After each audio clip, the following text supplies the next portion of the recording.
What's going on, everybody? Super Tuesday in the house. Very, very special evening tonight. And we're super excited to have Thor Holvila, Andy Pearson, a.k.a. Stone Monkey, and Tom Benda in the house with us live. The Triskele Collective, we've been working on, I shouldn't say they have been working very, very diligently on a very serious collection of ceramics at Mirai.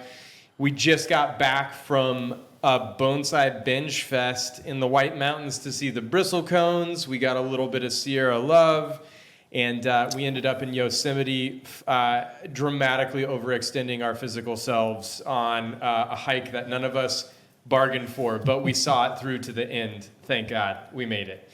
Basically, I've had the pleasure of watching you guys work over the past, 5-6 days? Excluding our trip. Yeah. And there are a tremendous number of shapes down in the workshop, and entering the endeavor of creating a bonsai ceramic. How do you decide what shape you're going to make, and where does that process begin in terms of the form? And I know, Andy, you throw. Yeah. Primarily. What does that look like for you when you start that process? For the collection that we're doing at the moment, I've sort of got in mind that I'm going to start on the wheel and just throw a basic round form. And then sort of, I suppose a lot of, we had a good walk around the garden when we first arrived, had a look and see what was around us, and just sort of get that instant inspiration to perhaps inject some of that into the work. And I think the more you make, it evolves from there. So you might make the first pot, and then whilst the first pot's being made, I've already got my mind on the second pot. Oh, interesting. That I've got in, that I want to sort of progress with. So it's sort of an evolution from that first pot that we made when we first arrived, and from today working with my two guys here, or the two brothers here. There's a distinct difference between what we made before we went on the trip and after what we made on the trip. And I'm thinking that having the influence of the environment, what we experienced and where we went, is definitely evident in the pots that we started making sort of yesterday and carried on making today. Yeah. And Thor, you started making, or I've noticed a significant number of rectangles. I'm not sure how many, Tom, you've made and how many you've made, Thor, but rectangles, it feels to me like rectangles seem to be a more challenging form to make, but definitely complement the function in bonsai well. What guides that process for you? Usually back home I try to have a selection of pots, so I have sort of all sizes and shapes. That's what I do. So because I want some rule to guide what I'm working on. So the limitation of, okay, I'm going to do a rectangle, it's going to be 12 inch. Then I start from there. And I kind of like that. I have something to start with. Then under the evolution of the pot, I don't know what kind of angle the walls are going to be or anything like that. I'm just going to feel the clay, and if the clay is a little bit too dry, it's going to be a little bit more closed up. And if it's wetter, since I work with wet clay, sort of follow the process of what your fingers are doing. It's almost like I'm disconnected a little bit from it all. And then after a while you take a walk back, a step back, and you look at it and you go like, there's a line there, okay. And then the feet's going to be, yeah. And it's just in there. It's not like I don't have a profile or anything. It's in my process, it's just straight from the But are you sitting down to make a rectangle? I always stand. Okay. Yeah. So are you starting with the intention of making a rectangle? Yeah. And why do you want to make a rectangle? Why not a square? Why not a round? Why not an oval? Why do you want to make a rectangle? Usually it's like making a round pot is great, and all shapes are great, but making several in a row for me is a little bit killing it a little bit. Yeah. Maybe if I'm during the process find out that I wanna do a different one, then I continue doing that. But otherwise it's just to keep the challenge going, and it's different because you have all these joints in a rectangle that there's a bit of work, and so it's good just to pinch a little accent pot in between, sort of. Break it up. Yeah. And Tom, you were nodding, and when Thor was saying, you know, doing several shapes of the same thing in a row kind of kills it. You feel that too? Yeah. Yeah, usually it just kills me if I'm repeating myself a lot. But sometimes I have ideas like I want to make a big series. For example, now I'm thinking about having a series of same pots that will be like presented together, or they will be used for a group planting, but it will be separated, different pots, different heights, different lengths and everything. That's maybe the only series that I'm really willing to make now. Mm-hmm. Otherwise, I decide every morning. It depends if I have some new design in my mind or some very fresh design that I've already made, but I want to practice it, find the right balance in the proportions and everything.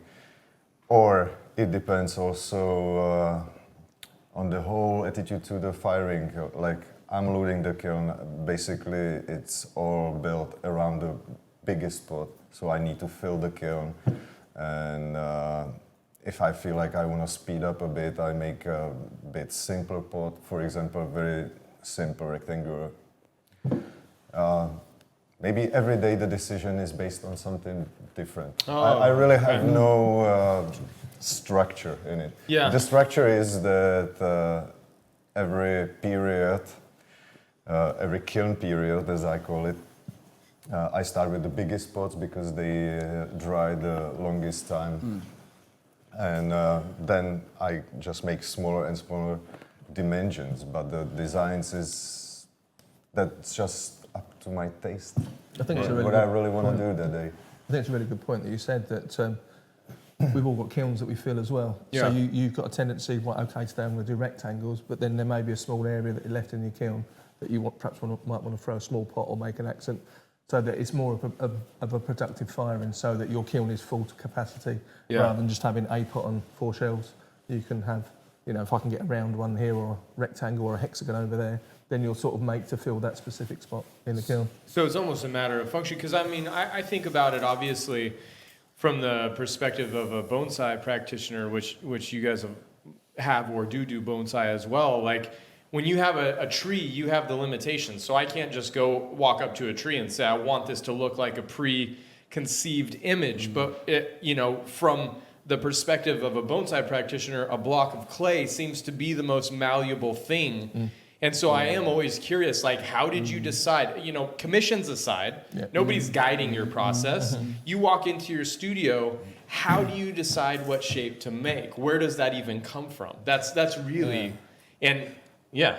I have my themes. I work under a theme every month. So I have this as a guideline somewhere. This is going to be glazed. It's going to be bright colors. And then I want some surface for the glaze to appear. I choose clay from depending on what glaze I will use and so forth. And there, sometimes it's a sculptured theme, and then you just... So this is the limitation I have is in my theme. And if all of a sudden a pot comes out different, it goes on the side to come in another edition in the future. I don't go by kiln at all, actually. I just make them and then I just... It seems always to fill up, yeah. Well, and I think that I think the theme, you know, I think about, you did Meadows, you did the castle theme. Those two really stood out to me. You did a very spring theme, bright colored. You did a blue and green theme. And that really made sense to me because that alone seemed to set like a trajectory for your body of work for that month. And that, even seeing that, it just felt so relatable for me as somebody who admires your work and tries to acquire pieces that I want to work with, you know? But like, Andy, with your body of work, you have this beautiful unglazed red clay body, and we'll come back to glazed versus unglazed, but you know, you make geometric shapes, and then you'll make a round, and then you'll have these accents. Like how do you decide which one to do? I think I don't like these guys. They just sort of go into the studio and think, okay, I'm gonna. I suppose there is a sub theme there, but not conscious like Thor is. Yeah. Thor's going to go with this theme and go down that road. I may think, well, okay, I'm going to work with some sculptured cherry blossom and some mishikui this time. Haven't done it for a while, but then that will there'd be a round, there'd be hexagonal, there'd be rectangle pots. There is no rhyme or reason, to be honest with you. I can't sort of give you an answer to say, right, you know, I'm just going to make rectangles today. It's just, if there's nothing on the order books and there's nothing that needs to be done, it's really whatever takes your fancy. You usually start off on the wheel though, because it's you can sort of get into your groove a little bit. If you're not sort of, you haven't done anything for a while, or you've been out doing things with the family, just lump of clay on the wheel, throw it, and just sort of see where it goes. Right, throw a couple of them, then I'll start making some slabs while that's drying, start putting a hexagon together. So I know Thor's got a tendency to work on sort of one pot at a time, really. Yeah, I found a way of I create the pots the first day and just let them build up their body, and the second day I look at them and then I start to work on details and feet, and the third day is refining and then polishing the fourth day. So really, in answer to your question, there is, unless I sort of wake up and think, today I'm going to do nanbands, or today I'm going to do whatever.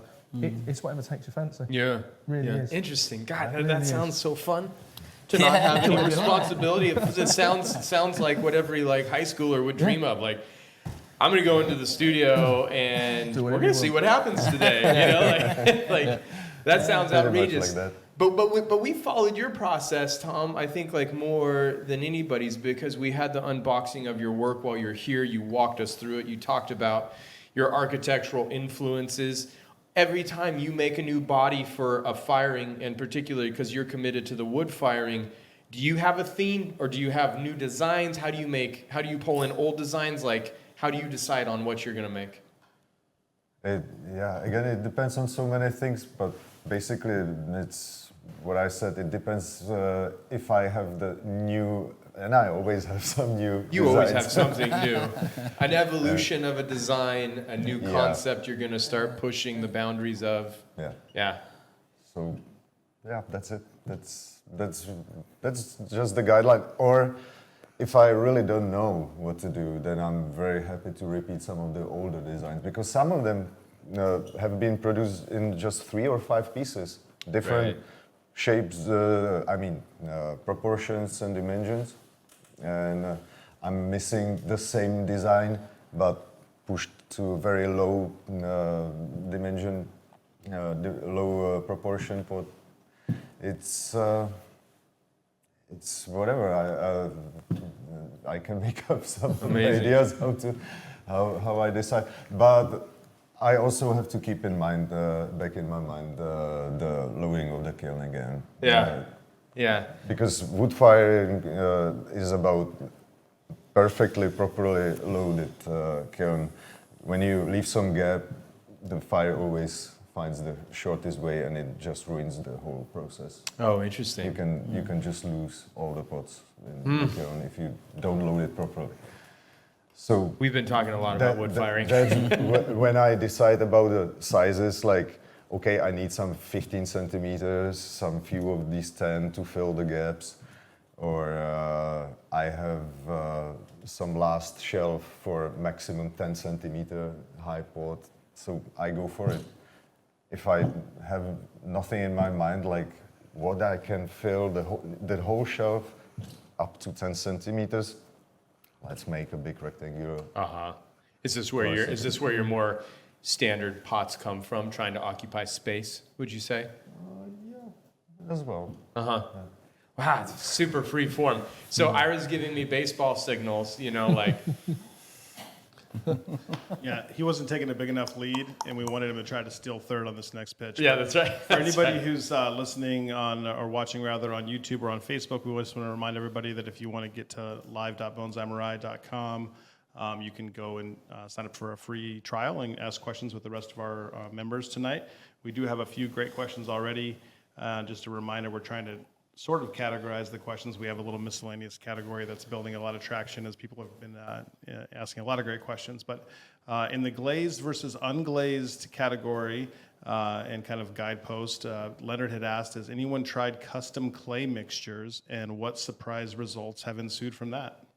Glazed. We'll come back to glazed versus unglazed, but let's talk about clay mixtures. I mean, just in terms of, do you guys customize your clay?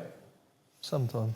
Sometimes. Yeah, I've just done. I started throwing in black porcelain, and it comes out like a very satin matte colour, which wasn't too keen on, so I just wedged 50-50 of grogged white stoneware that I use with the black porcelain to get this, trying to find this sort of mid sort of smoky grey colour. Ooh. And it's sort of getting there, so a bit more playing to do with, but yeah, mixing's good. What does playing look like when ceramicists talk about playing all the time? Playing. Yeah. You know, are you making 20 pieces and that's playing? Are you making 2 and that's playing? Like, what is that? What is playing?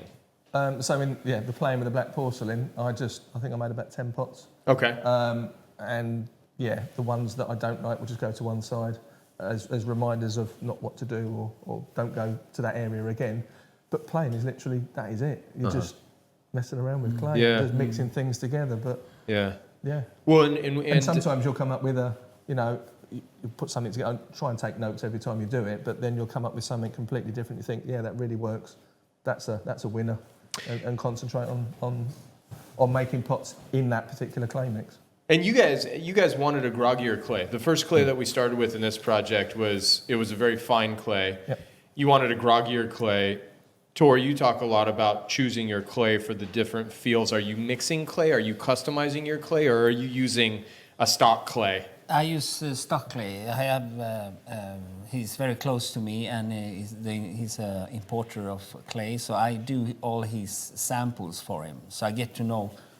He has about 65 different clays now. So I felt them all, and I tried them all, and I found my 4 favorites, and I stick to that because I don't want the risk of failing in the last minute because I wanted to try a new red when I have a red that I'm familiar with and comfortable with. So you're not mixing those, you're not changing the chemistry of it, you're just taking that clay that he's providing, you know how to work with it, you know what to expect. Yeah, exactly. So and then I choose clay depending on, like I said earlier, depending on what I want to glaze it with or if it's going to be unglazed. But I have found my clays, I'm sticking to them just as my glaze recipes is. I mean, for me, it's a safe. That's the safety I have.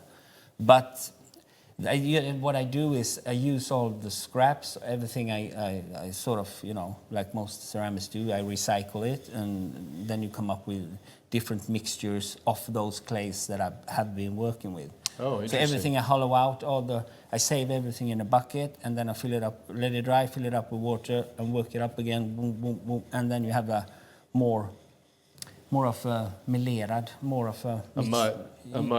Yeah. Interesting. Now, and Tom, you've introduced new clays since you and I have been working together, but you're like really fine grained clay that gives you that beautiful like burnt brown, reddish, the one that Frank is like.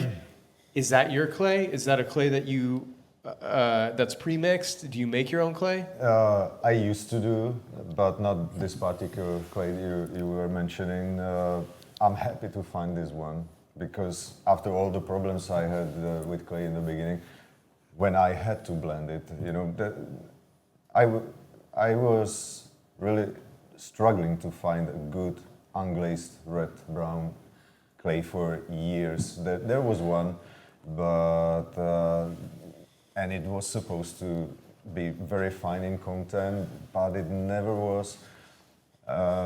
So I tried to mix it with another clay, and I found some good ratio mixing them, but it took me a whole day to prepare like 20-30 kilograms, and for another 2 or 3 days I couldn't work because I had to do it all with my hands. Yeah. I couldn't afford buying the blending machine. I even don't have enough space for that machine, even though I could buy it now. Hopefully with the new studio on the new property now. But later, this particular clay that I had to improve, the producer also improved it himself somehow. Now it works really well. The quality is a bit fluctuating, but then the other clays, the Big Frank is built from that's a German company, Wickert, They just celebrated 200 years anniversary of They know what they're doing. So They know what they're doing. It gives me good feelings like reliability. I have it. All the years I use their clays, but seeing this just imprinted to the ball of clay, this 200 years anniversary, that made me feel like I can really rely on their quality now. Right. Do you guys trade clays? Do you share clays? We have. Is it illegal to take on somebody else's clay? Like, hey Tom, that's a nice clay, and then you go buy it and make pots out of it? Is that frowned upon? No. When we met up at the trophy show one year, I bought 2 bags of my red clay and gave it to these guys. Tom gave me some of his clay. We swapped around and just played with each other's clay to see, because obviously when we're glazing a pot, the glaze reacts differently to the clay body that's actually on. So it's nice to see your sort of standard glaze palette or the glaze palette that you use on a different clay body and see what it comes out like. Interesting. It's It's not proprietary then? no. No? You don't try to keep it a secret? No. None of them? Especially not in between Well, three yeah, of but us. you guys are different, right? Yeah, You're all friends here. Yeah. You're not sharing clay with everybody, or are you? We might In not. fact, We might not. Yeah. We might just keep it in this little group. Yeah. I mean, the Stone Monkey Red is pretty iconic. And that is a commercial glaze Uh-huh. that's only supposed to be fired to around about 1180.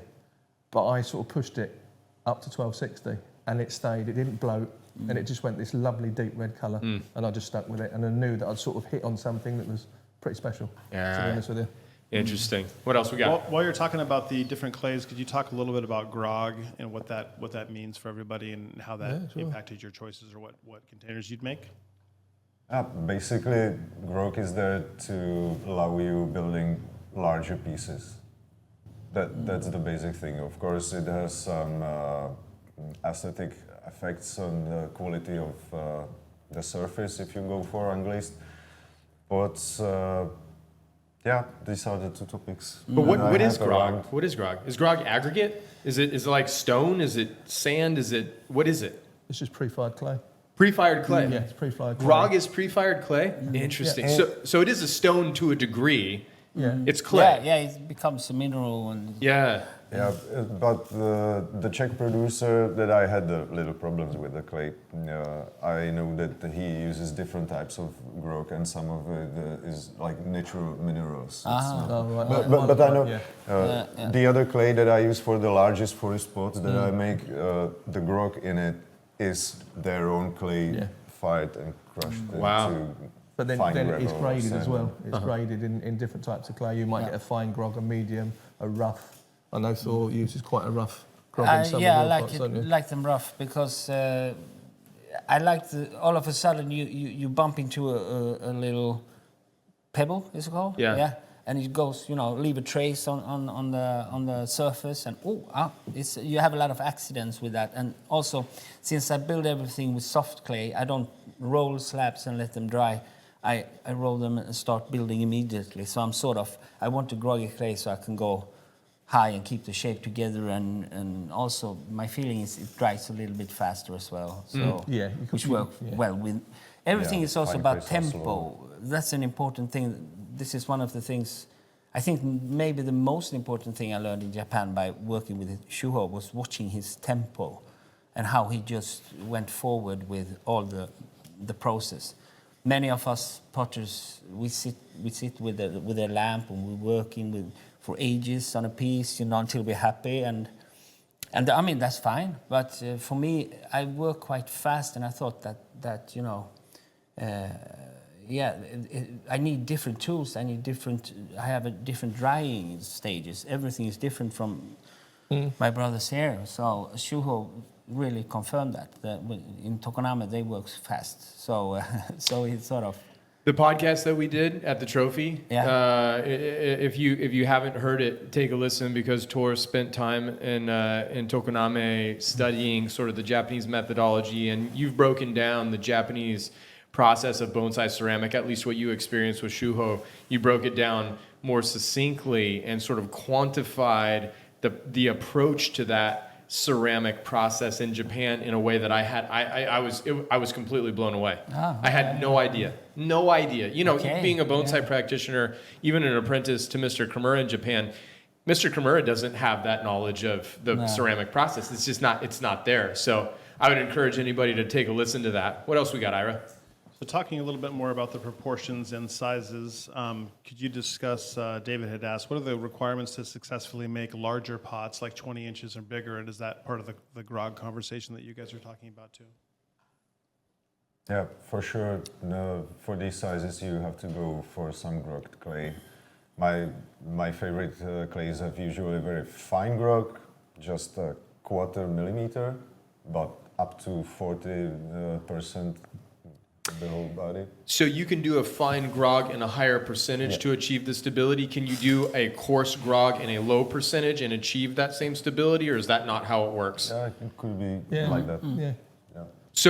So you have two different factors in grog. You've got the fineness of the grog and the percentage of that grog that's in the clay. And the size. And you can, so you got the size and then you've got the percentage, and you can play with those things proportionally. Yes. And depends on the finish you want to achieve as well.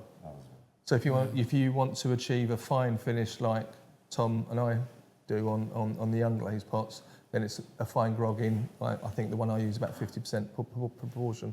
But then if Thor wanted a grog pot but he wanted a rough textured finish, he could still go for the same percentage or perhaps higher but in a larger particle to be able to give that rustic or more sort of rough look. Yeah. Interesting. And the pot factors. can be handled differently with the larger grog in it, because you can dry it faster. You can, like we did now, we went on with a torch flame to dry it up. That's not what you should do. I mean, if you don't know what you're doing, but we put them out in the sun, and I mean, it's a stronger feel to it while you're working with it as well. So. I mean, I'm like, it's like so fascinating to watch you guys make pots. First of all, it happens much quicker than I thought. I had no idea. Which you saying, you like to make them quite rapidly.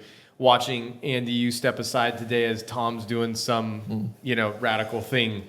That was really interesting to just sort of step down into the studio and you're standing watching, and Tom's got this contraption made and he's like making. I was just like, wow, I have not witnessed this before. I've not watched it, so it's really interesting. But the torch, when you guys got that out with the clay that was so wet and you started playing with these things and seeing where all of the different pots have been around, the limited space that we have, it's really been quite a process to witness in person. Yeah. Obviously, I have huge respect for all three of your work, so just watching it happen has been pretty magical. Yeah, it's been very, very cool. Yeah, I feel selfish though. I want to keep letting the community talk to you guys, because I could talk to you guys all day. Yeah, we've got a lot of questions coming in. So Ricky D and Rafi both had a similar question and asked about Thor's use of textures. Has that influenced Andrew or Tom's desire to explore that aesthetic? And then Rafi had followed up on a similar point and said, how do your styles differ from the others, and how do you get inspiration from each other? So we go with your texture. Yeah.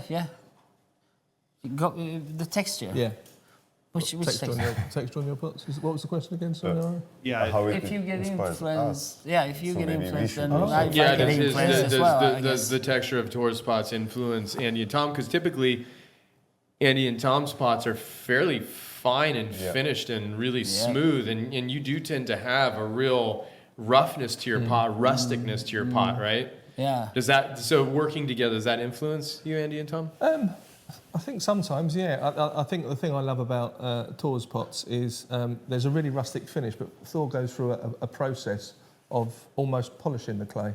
So there's a contrast between the rustic parts, the textures that he's made, and the fingerprints, or however Thor makes his pot. But then there's still this almost burnished look to it, and there's a contrast between that burnished and that sort of ruggedness, which I think I can't do it. Because I sort of go down that sort of working in engineering, I suppose, that perfect sort of engineered finish. I'm trying to sort of loosen up a little bit with what I do. But by working with these two guys, I think subliminally you're taking on what these guys are doing and perhaps incorporate, even though you may not know it, incorporate it into your work. But But especially our first meeting in Sweden was really... we didn't know what was going to happen with Triskele and everything, so we just sat down at my kitchen table actually, and we just we started out, you know, I passed some tools, I think, and we Yep. limited the tools to mine, and then Andy was saying like, okay, I'm really gonna do this. Okay, okay. Loosen up. Shake all the time. Come on, Andy, you can do it. And that was just a slab and cutting up the corners and fold it together, put the pieces you took off, Yep. you put them as the feet, Yep. yeah, and then finish. That was it. It Yeah. was just literally just fold up, do, and make, and without sort of thinking along my usual lines of how I'd make a pot. You know, I didn't have my slab roller, I didn't have my wheel. It was back to basics with just hand tools, hand building. And they pushed you into that? I went willingly. Yeah, well, Yeah, no. not like you know, not get to your head, but that was a product of trying. What started this idea of Triskele? How did you three come together? I mean, we'll come back to the question that. And what is a Triskele while we're talking Yeah, about sure. that? Yeah. How did this whole thing start, and what's the motivation of it? We knew each other from some previous exhibitions, but then there was this exhibition in 2015 in Bury, New Manchester in UK, Bonsai Europe, and in the evening we just sat all together around the table, and that's Yeah, how it was it like happened. Yeah. it would be fun to do something together. Yeah. What are we gonna do? I mean, let's make. And then we started with making pots, and when we met each other at the trophy, we exchanged pots. So I brought their Swap rough, editions, and the swap edition we call those. And then the money we raised, we said like, hey, why not come and visit each other in our studios? And then we did the national Triskele thing, and now it's only the national we're doing. And this we visited each other once, Yep. three times. First in yeah. Sweden 2017, Yeah. 18 by me, 19. 19 in the UK. But then the COVID. Yeah, then came COVID. But what we did was we left with the host. You left the pots, and he did the glazing and all, you know, after his. So the touch was still there from one person. This time it's totally different. Yeah. We come into we haven't felt the clay. We don't know the working situation. We don't know how we're going to fire it even. So we have to think very, very wide, because we don't know what's going to happen with these pots. We have to let go of all control. And that's really liberating, but at the same time, it's also what I feel. Frustrating. Yeah, sometimes. Yeah. We can inspire each other with something, but from my side, I get lots of inspiration from these guys. Heads down, but mostly I'm inspired by the challenge I have, because I don't bring my tools. I have to find something, and it's absolutely Usually different. it's ours. You know. Or everybody else's. Where is my? Are you the notorious tool thief, Tom? Yeah, it's all big time. Yeah. Definitely. What is Triskele? What does that mean? The thing is, the Triskele, the name and the symbol is Celtic, and it's the Triforce, and that immediately Tom, I think, was one. Who I came up remember with it. this sign from my friend who made it out of a wire, put it in the stove, and I saw him having it branded in his shoulder. So I will remember this forever. And I thought, hey, we are all from Europe. We all have even the Swedish genes and some Viking genes, but also the Celtic or Celtic genes. And in that moment, it just came to my mind. I always remembered that we was following this number 3. So I put it into place, and Thor just said, "Hey, it's the Triskele Triforce." Yeah, and then we decided also that how many people are going to be in Triskele. We didn't have a clue. So like, are we going to have guest potters maybe? Are we going to fourth potter to use his tools in his workshop, or? And then we sort of decided that 3 is a good number. Yeah. And that if any one of us were to drop off in the future, we would just invite another one into the group. So Gotcha. we can maintain the Triskele. If something happens to me, Gang. I want Mattias Raimondi to replace me. You can't say that now. Hey, all right. I like it. I like it. Yeah. You know, Yeah, he would do you well. stay around though. Yeah. You stay around. Your work's not done. So following up on some of your inspiration, I know you guys were talking about that. Could you talk about where you get your design ideas? Do you guys ever like to go to galleries? I know we went on a trip together to get some inspiration. Anything else? You go first. Yeah, it happens in many different ways again. Okay, I usually say I'm inspired by architecture, but I can maybe break it down into my deep love for shapes. It's just shapes, it's curves, and the surfaces they limit or they border. And I think I have a really good three-dimensional imagination. So sometimes I just see very nice curve, and in that moment it is starting to meet another, and I immediately see the type of the surface it can produce meeting another, or I just it's some strange game in my brain, or some of the designs they just born like this, and I just see it all done. And some of them I'm really like developing from something like I want to incorporate this into some new design, and how am I gonna do it? And it can take Interesting. forever. Interesting.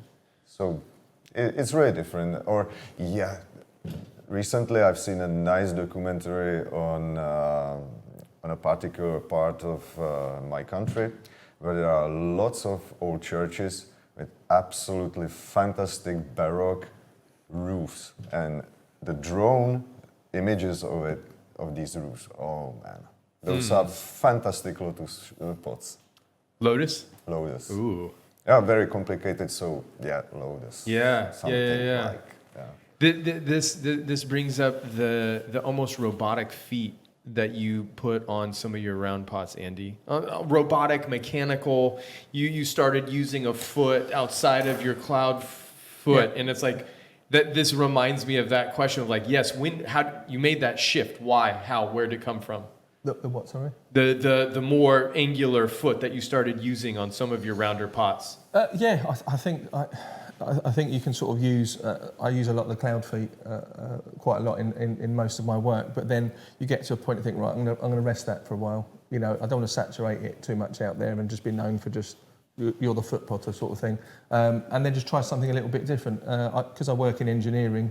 I'm out on the train tracks. There's nuts, there's bolts, there's all these different things, and I've started putting like screw heads and nut heads to look like the feet have been screwed onto the pot. Yeah.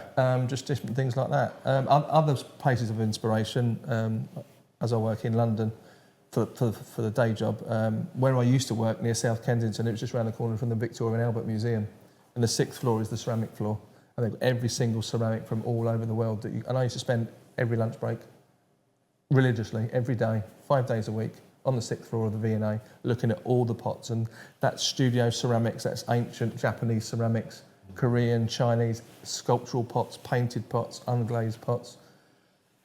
And you're just taking all this information. And you may not necessarily go down an avenue, but the next time you're at your workbench in the studio, that I remember that shape or that area there, and I'll try and incorporate that into a pot. And again, my wife's a ceramic artist, and we go to a lot of ceramic fairs. And these are people that throw domestic ware, sculpture ware, all manner of ceramics that you can think of. And you may be walking past somebody's stand, and something will catch your eye, and just think that would work so well, you know, in our ceramic world, in the bonsai ceramic world. Yeah. So that's where inspiration's from everything. And again, classic Japanese designs, I absolutely adore. But then you don't want to sort of replicate it exactly. You just want to sort of stone monkey it a little bit and do something a little bit different. You know. You want to stone monkey it. That was used as a verb. Yeah, but a lot of inspiration comes, you're not aware of it. I mean, you're watching stuff all the time. You find things fascinating. You see lovely things around you. You see colors. But you don't think about it. And when you start to make, when I start to make a pot, it's a little bit like I'm dreaming. Why do you dream what you dream? It's like all the impressions during, and then I try to control it more into a certain area, a limited area, but the inspiration is just. You think you're inventing things, but you're just actually taking something that already exists, putting a piece of yourself in it, and pass it on. And that's for me is art, really. Yeah. What about the skulls, though? I mean, the skulls, obviously, that's something that I think has not been represented necessarily in the bonsai ceramic form, and in your work, that has been a theme. However much it's existed, it stands out. People recognize your work with the skulls. Yeah. And I was thinking that, for me, the vessel should be a temple for the tree, because in Japan you find the bonsai pot is actually in the graveyard. That's like the incense burner with sand, and it has the holes on the side. And also the big water vessels is also the bonsai aesthetics you find. And I was just thinking that, okay, so if a Japanese person sees a bonsai pot, he would start to think about his grandfather, and what kind of how can I relate to that? Yeah, of course I can do a tombstone, or yeah, I can do some Gothic church or something, but I'm not religious, and so for me, I wanted to bring that eternal feel to it, and I just came to the skulls because skulls is it's without death there is no life, and I thought, what a great thing for a bonsai pot. interesting. So it began as really, they develop. Now they are sort of getting more not making so much noise anymore, but sometimes they come really wild again, and I like it, yeah. And people like it too. Yeah, so, it's fast. Yeah. I get it. Yeah, I've got a couple of them here. I completely. It's very captivating, and it's interesting to think about that being that juxtaposition of life and death. Yeah, that's fascinating. Along those same lines, Joshua had a question earlier and said, when you guys are making a container, do you ever think about what kind of a tree would go into that? Is that part of your process at all? Yeah, I have always some tree in my mind. I always tell myself that if I don't sell this pot, I always have some tree for it. Not the very big ones, because I rely on you. I'm happy to fall on that grenade. So you guys are you're thinking about your own tree that you would put in that pot. Yeah, or I can think about some. Just tell myself, this will be very nice with this particular glaze, and a hawthorn in autumn with goldish leaves and red fruit, or something. There is always something that fits in that container. You're conceptualizing a combination, a moment, a compatibility of sorts, with shape, with color, with everything. I think so. Yeah? Yeah. Do you ever take, as a bonsai practitioner, I would look through Kokufu albums and I would say, how do I improve this tree? Do you ever look through a Kokufu album or something like that and say, what container would I make for that tree? I have done. At exhibitions, especially, because that's when you feel the tree. I mean, looking at pictures for me doesn't do it really. It's like when you're standing there with the tree. I say, would I have gone that way? No, I would probably have done it maybe. Yeah. What would I have done? This is also a good question. I could come back to the inspiration, because there was a tree that just ignited the whole new series of my designs. That was a tree that was supposed to have very rounded cascading branch in front of the pot, and I just wanted to repeat that carve, and I never did it before. I never incorporated carves into my designs, but since then I've made like 4 or 5 significant designs that have these carves. So yeah. The exhibitions are also good. Interesting. But for me, original usually it comes as I make the body, and then I make the feet, and then I'm looking at the proportions, and then I maybe take off a little bit of the height, adjust the feet a little bit, so you get that balance. And when I have that balance, then I think, okay, what can go in here? Okay, I maybe have to take off some more. I maybe have to put a lip on it. I see the tree, and then when I glaze, it's also the same thing. But how can I glaze this? Thinking of the tree I have in mind, or is it a flowering tree, and so forth. And so yeah, the tree is important in the process. It's not just Totally, yeah. At least for me, yeah. I think it's important as well that, you know, we all like making pots, and that ultimately that a tree is going to be in that pot. So you've got to make a usable, practical vessel. But then that usable, practical vessel could be freeform, it could be, you know, rustic, it could be classic. As long as you've got an idea of, I'm making this pot, what tree would I put in this pot? I think that's a valid enough reason to make that pot. Now, are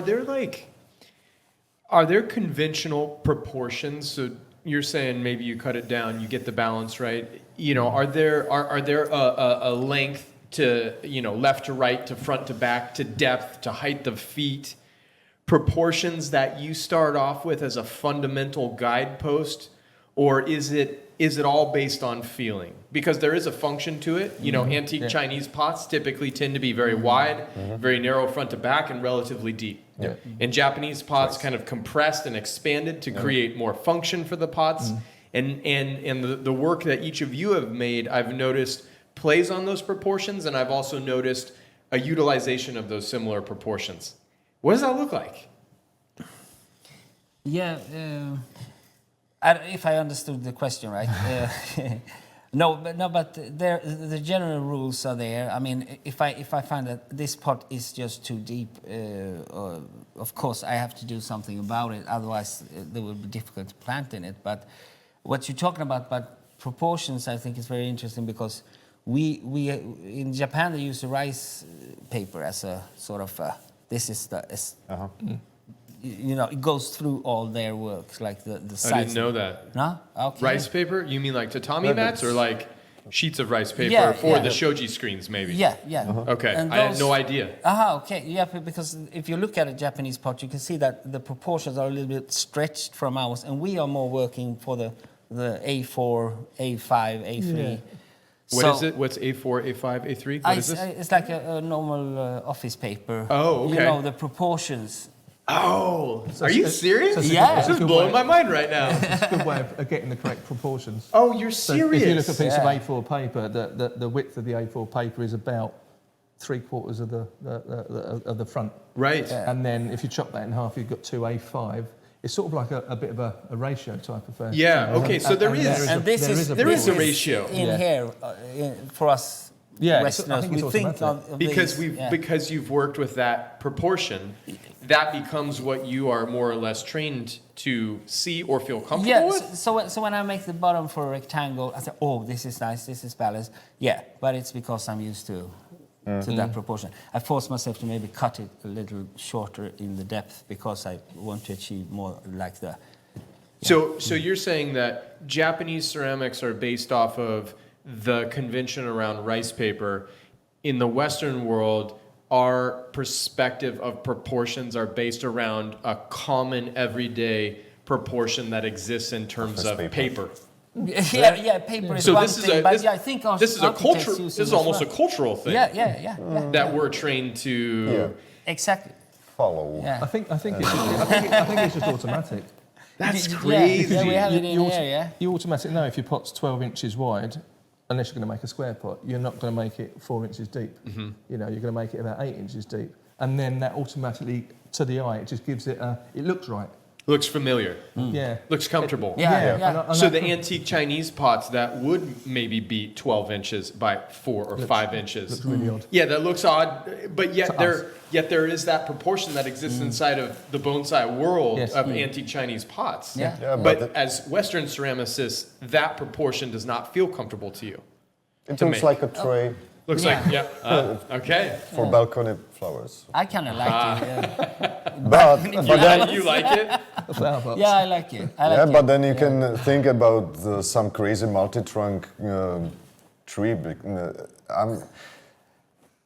Sometimes I make the decision on the proportions and the unusual proportions just because of the slab I've prepared. You know, I want it a bit thinner and by rolling it, it just became too long. And it's not that long for a forest pot, so maybe it will suit just some shorter raft or tree trunk clump or something.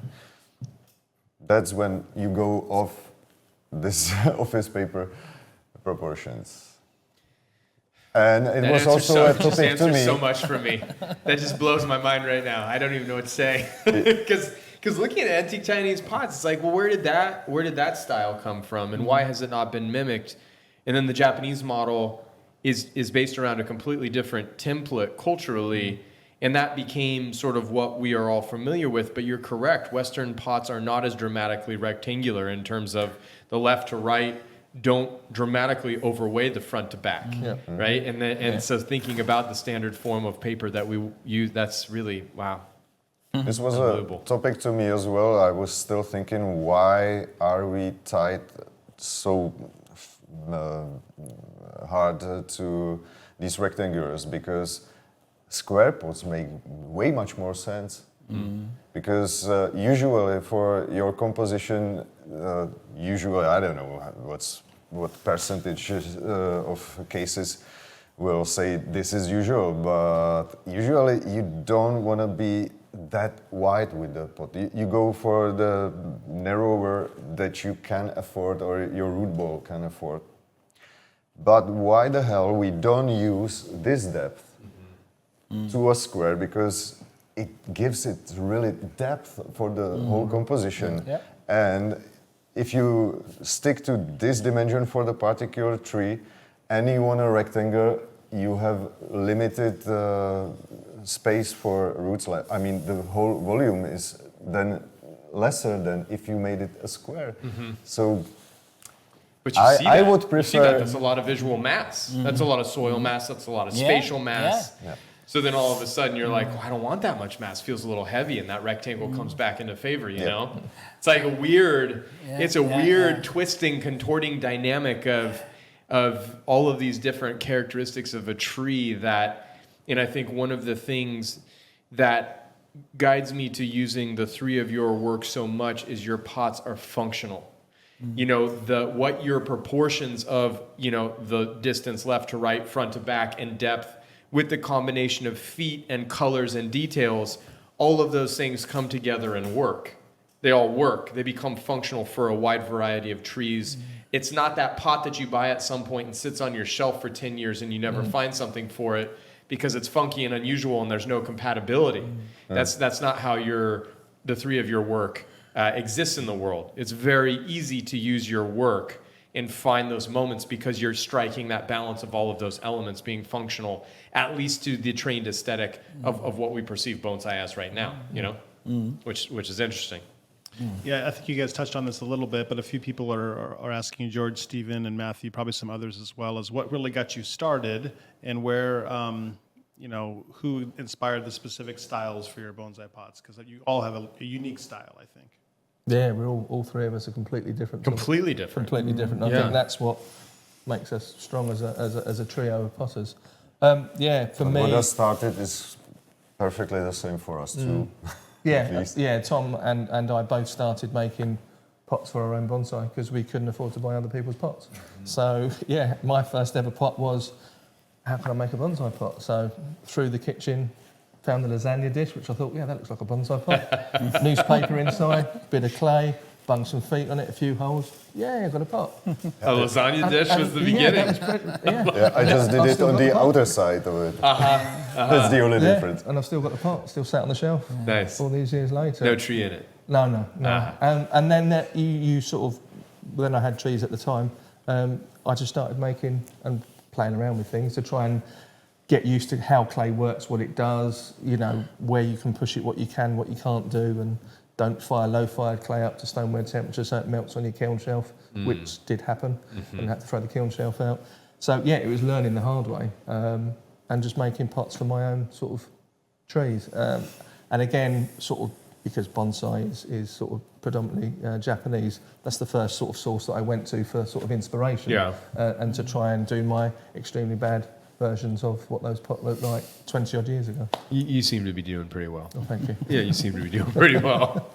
What about you, Thor? I had too much going on. I was making music, I was writing photos, painting, and just try to move all these different arts, forward one step like lazy soldiers. I never got anywhere with the music quite good, and then a friend said like, why don't you focus on just one thing? You would be like a laser beam. And I was like, if I could do only one thing, it would be ceramics, because we were sitting on every Friday. We were sitting and making teacups at a local studio, and I was just loving that whole, everything disappears when you touch clay, and words come and go, radio come and go. It's like, it was just. And then I realized, well, I can't be doing coffee mugs and like everybody else. I have to niche myself. And then I had a tree I picked up in the mountains that I had in a pot that I bought, and I thought that maybe I can do a bonsai pot. Yeah, can I? No, you can't. Oh yes, why not? Why can't I? Why not? So I just started making rectangles. Found my own way of doing it finding my own solutions. I didn't Google anything, or because then I thought I'm going to be too influenced.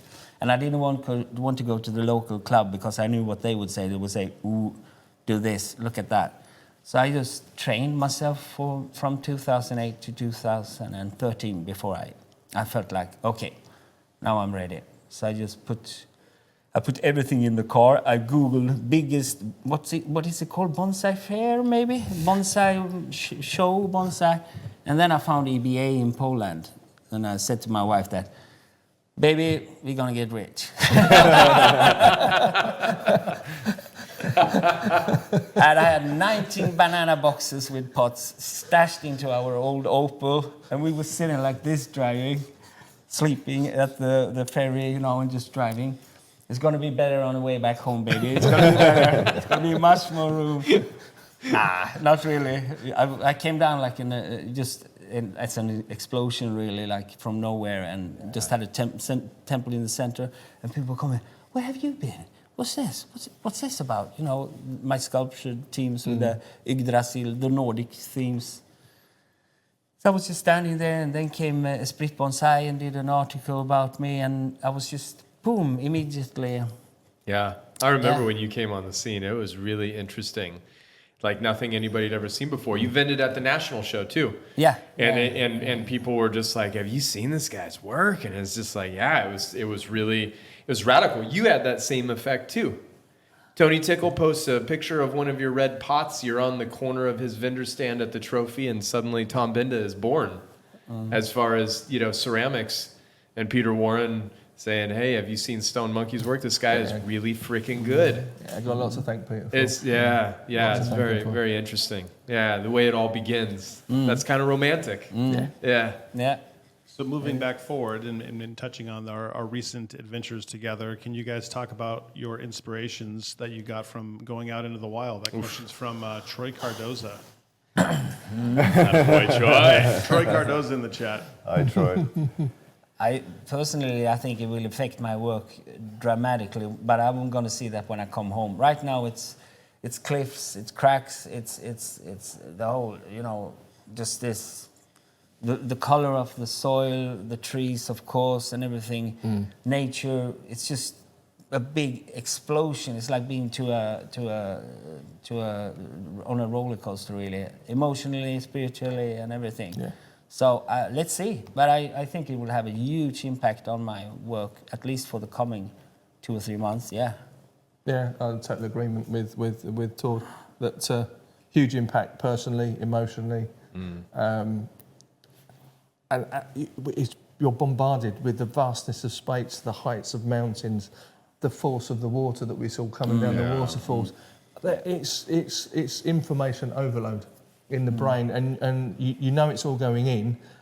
You don't know what's going to come out of it, but we guarantee that I think it's changed us three personally, us as a collective, and our work going forward, hands down. Already, the work that you made before we went on the trip, and the work that has been made since we've gotten back, has been very dramatically different. Yeah, Yeah. definitely Has been so. dramatically different, which is really inspiring to me. Yeah. The first days, my work was inspired by the pots and the trees Yeah. that I found here because we came it's a direct local from the environment. airport, right? And a few shackles along the way, and street signs and stuff that just.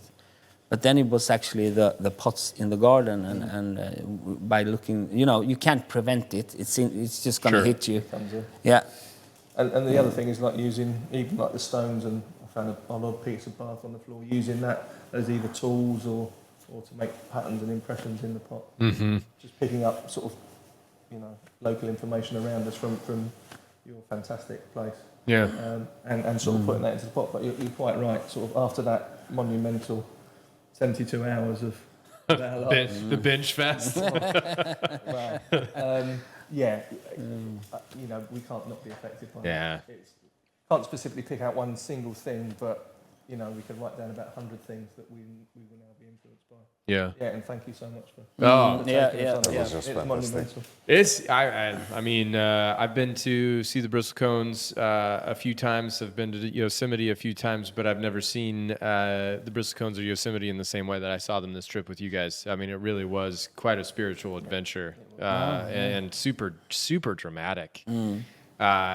You said it best, I think, when you said when you're doing the right thing, things do seem to come together. And that was the theme of the trip because we found ourselves alone in the bristlecones.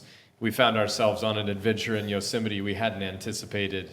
And all of them just bore a tremendously tasty bowl of fruit. I mean, it was really something special sitting at the top of Yosemite by the river, drinking fresh snow melt and hanging out. Yeah. And I mean, it's like really quite a monumental journey. Yeah. And I think there's one other thing that will stick in our brain, that the apple, cheese, and peanut butter Yeah. are just the best together. The Mirai good. special. Yeah. That's Beechers. What about you, Tom? Is it going to influence your work? Yeah, of course, I also can't predict the long-term effect, but if I would call it like my point of view to this edition, I would call it geological. Because what I saw, the trees were sitting on top of, that just had to inspire me. That was inevitable. Yeah. So I would say geology for this inspiration. And for the future, we will see. Yeah, interesting. But the future, maybe I will come back to my usual playground of being more geometric here, being out of my box from the very beginning, even before the trip. I don't do my usual work when I'm with the guys. There is always something. I sometimes have taste like, hey, can I finish this pot or something? Because there's something inspiring and I want to pronounce it a bit more or something. That happened. Yeah. But do you all touch each pot or do you not? How does that? Do you interact like that with the Triskele? It depends, but there's always at least one pot that all of us touch. Okay. All three pairs of hands. Yeah. That we will take part in making. We so, call it yeah, the crown jewel or the centerpiece or something like Yeah. that. Yeah. And there's gonna be one in this edition for Can sure. we call dibs, or did you already do that? Ryan? Listen, here's the deal. I hope I don't screw this up because they're leaving these pots with us as if we know what the hell we're doing with them. And we've been frantically trying to educate ourselves. We're going to go to a wood-fired conference. That's how dedicated to this process we are of not screwing up the Triskele Mirai edition. But we do. It will be interesting to see how these clays that you've never worked with fire. Thank goodness one of the clays, the gentleman is quite familiar in his kiln with how that's going to work. You're working with his glazes and some of the other. That's beautiful.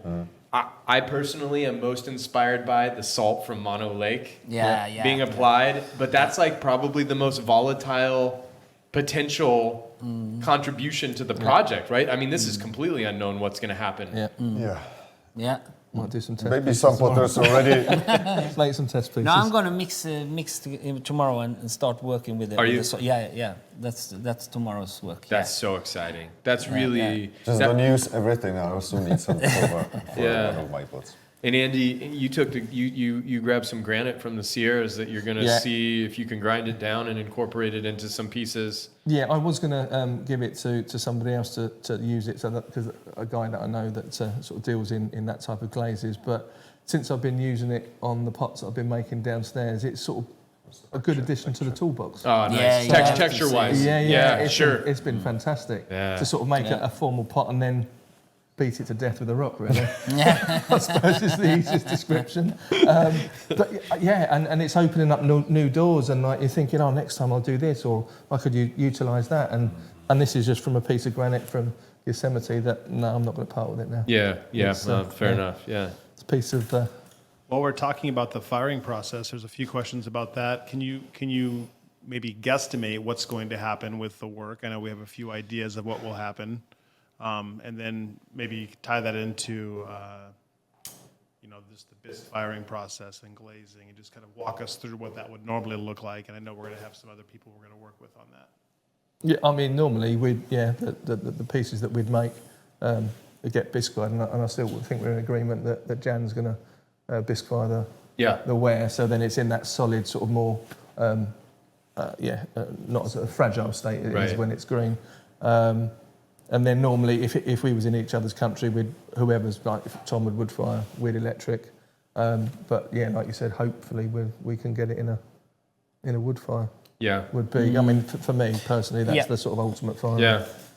Yeah. It's wood firing for me as well. That's You want all of the pieces wood fired? Is that where you kind of came to last night after? Yeah. We met with sort of a community of ceramicists, Jan Rentenara, whose work is also utilized heavily at Mirai. She lives right down the street from us. She's been instrumental in this process. I mean, Jan is like our spirit guide for the Triskele collaboration at Mirai, and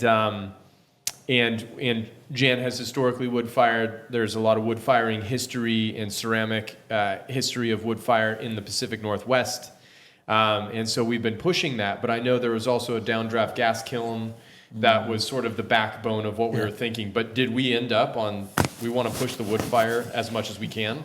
I think we've been thinking that way all along the way.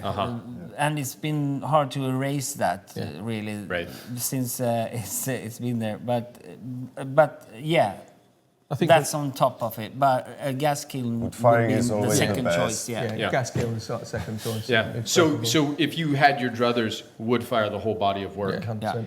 Is any of that informed by? And this might be super ridiculous to ask you, but we drove through a lot of burnt forests and a lot of forest fire damaged locations. You're talking about the colors and the textures and geology as a theme. Was any of that informing just the devastation that we witnessed too, informing that notion of geology and fire interacting on that? I mean, obviously it's something you deal with anyways through the ceramic vessel, but did that inform any of your thoughts about this project? Because we started off with a gas kiln. I was like, that's probably what's going to happen. And like wood fire was in the distance here, like maybe we can wood fire. But now it's like we're really pushing hard for the wood fire. Yeah. We will do our best, That will be to prove. Yeah, but I don't, you can ask the question. I don't really... I think, I don't, like you say, going through the forest, I don't think that was a conscious decision. Didn't inform anything, No, it wasn't a conscious decision of that sort of had any bearing.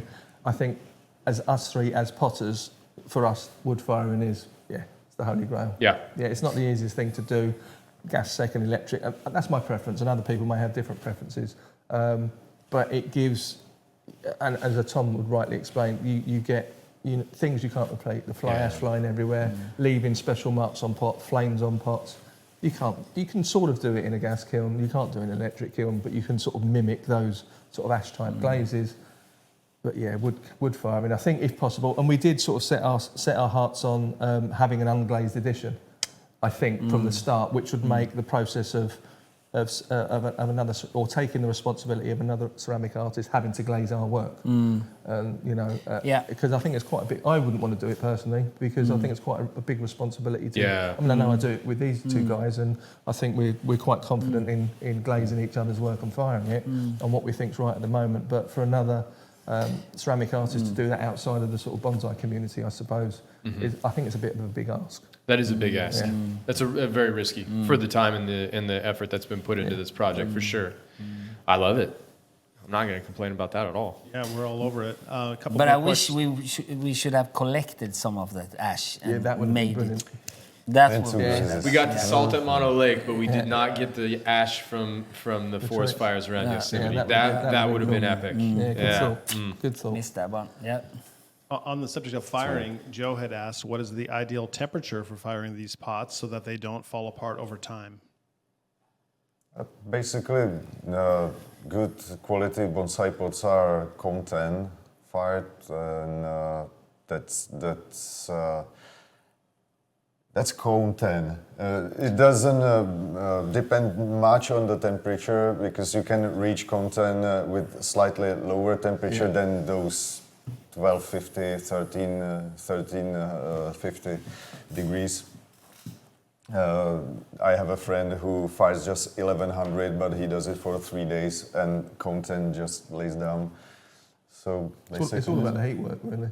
It's like Tom says, you can get Cone10, which bends at about 1310 degrees centigrade, around about 1300 to 1310. But if you subject the wear to a longer firing, sort of long over a period of time, like they do in Japan, you can still get that Cone10 to bend at about 1180, 1200. What's the motivation to subject ceramics to a lower temperature over time? Characteristic of the clay being tolerant of the heat, or is there some other reason? Possibly, I don't know. With Japanese clay, there could be that reason that they need to do it slower. You get a feel for, and again, it's trial and testing to know what you can do with your clay, how far you can push it. For example, my red clay, the shop says only 1180. Stuff that, I'm going 1260, and see if it can hold it, and it does, and it turns out fine. But basically, on the curve. what you want is the clay to sinter to go into Vitrification. becoming a mineral. Yeah, it So needs to vitrify. then it becomes like stoneware, and that's also when it becomes more frost resistant.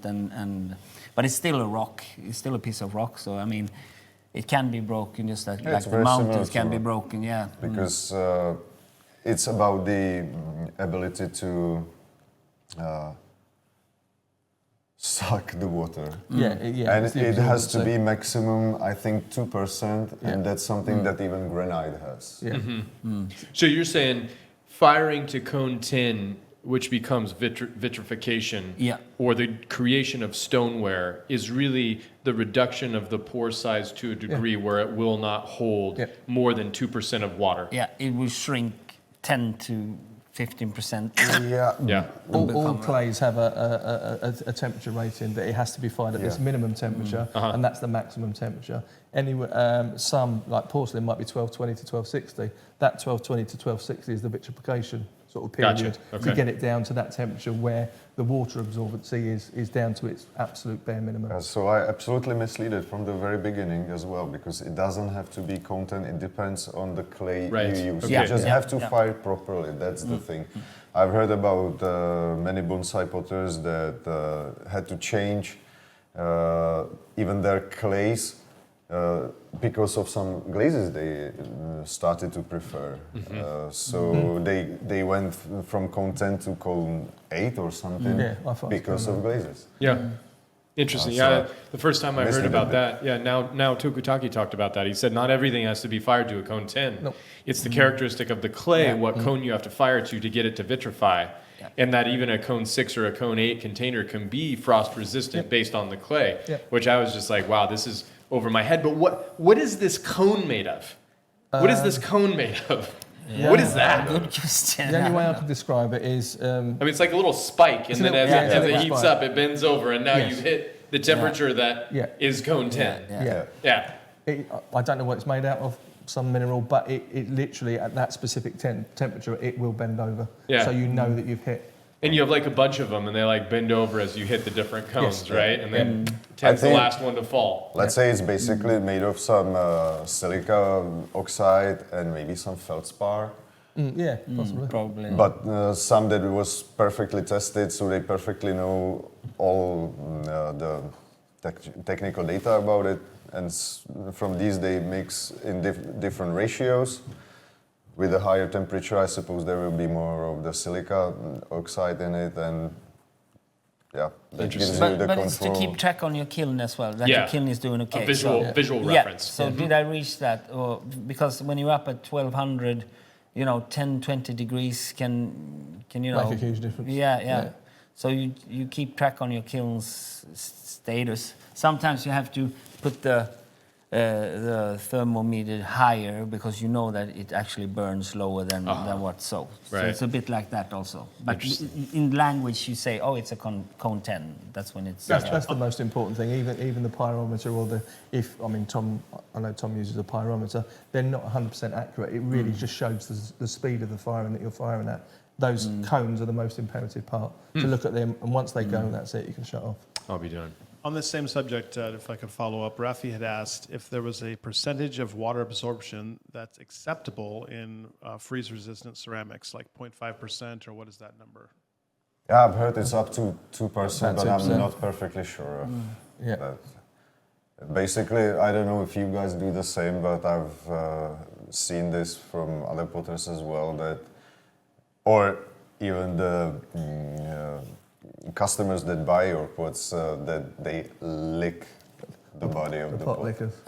When it's really like sticking quickly to your tongue, like you can't move Yeah. it away from your mouth, then like it's pulling your It's tongue imbibing away. moisture, yeah. Then it's sucking up too much moisture. Do you do that? You don't do that? I do that. Oh, you do that? Yeah. This is Maybe after it in cools every down, firing, there's some pot that I'm maybe not sure, like, is this one enough? Because, with my really unpredictable way of firing, this can happen, but Wow. yeah, I do it. Treebeard sometimes. Steve has a comment and then a follow-up question. He said, Michelangelo once said the statue was in the stone. I just carved it until I let it out. Is there any parallel in your experience with clay or any clays? For me, actually, I work from the outside. I sort of sculpture the pot, and then I remove what's not the pot, so to speak. So instead of building up, adding, I sort of remove to get where I want to be. So you're like subtraction method, and we're sort of addition method by adding to create, and you're starting with the lump and taking the clay away to reveal the pot. Yeah. Michelangelo. Oh, yeah. I knew it. Yeah, right. Yeah. I realized here, when I was here first time 2.5 years ago, and having an interview with Josh, that I originated from one very old hobby that I had, that my grandfather just gave into my soul. It was paper models. He made me some nice paper models. I don't Like know, some origami? cars. Origami? No. That you just cut some slabs and glue it together. Oh. In fact, Okay. and he made some house and cars, and then I think I still wasn't 7 years old, and I already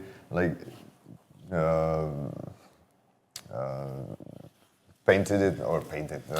How is this called when you draw it on the paper, cut it into pieces, and I made a truck with a trailer for myself. So at that there's age. where you Okay, come it was from. very Yeah, it was very simple, but there were already some just boxy shapes.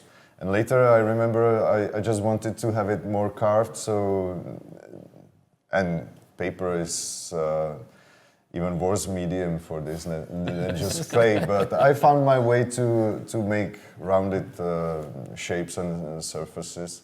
I designed myself some sports cars, so I made it in paper. So When I was like 15, I made this more complicated one. But this explains we were stopped at a gas station in Oakhurst, California, and there were like 3 trailers with old like 1940, 19... Oh, yeah. Yeah, 44 Ford Uh-huh. and 47 Oldsmobile. And Tom had to have pictures, and then he needed to talk with the owners of those cars, and now it all makes sense. Now I totally get it. Ricky D asked, when you're working with the clay, does this become somewhat of a spiritual process for any of you? Yeah. You can sort of take you away from the day job and just literally just shut off to the universe. And I don't know, I listen to quite a lot of classical music while I'm playing, and I just zone out. You know, you've been up in London doing your thing, and you just want a bit of peace and quiet. Yeah, it is. Yeah, you can. I think it is a very spiritual thing. I'm to still just in my out. day job, but Yeah, you two guys are lucky that it is your day job. No, but I think also that being creative is what we are here to do. Yeah. This is what we are. We are creators. We either create problems, money, whatever, but we create all the time. And just doing that creativity into something positive and building something is very interesting, because you are building yourself. It's just like when you're working on the tree. You're actually bonsaiing yourself. You're removing the parts you don't want anymore. It's like and clay for me is the path, because I can alter it until I'm happy with it, and then I fire it, and then I can't do anything more. And then I can it's just like, this is my way also of taking decisions in life. If you're a blacksmith, it's hard immediately, but you can always change it, but it's still hardness, it's still toughness. And every sort of art form has their way of being, I think, reflecting your spirit or your way of being as a person. You can also even change that by forcing yourself to do something that you normally don't do, like I did with blacksmithing, because I really wanted to be hard but being able to change my mind. But then I realized, no, it's better to not being able to change your mind. Decide where you want to go and go there. Don't look back. It's Be decisive, yeah. Clay is like that, yeah. Ceramics. So spiritual, yeah, definitely. For me, yeah. meditative. You know, you just find yourself in some very You're calm just in the zone, aren't you?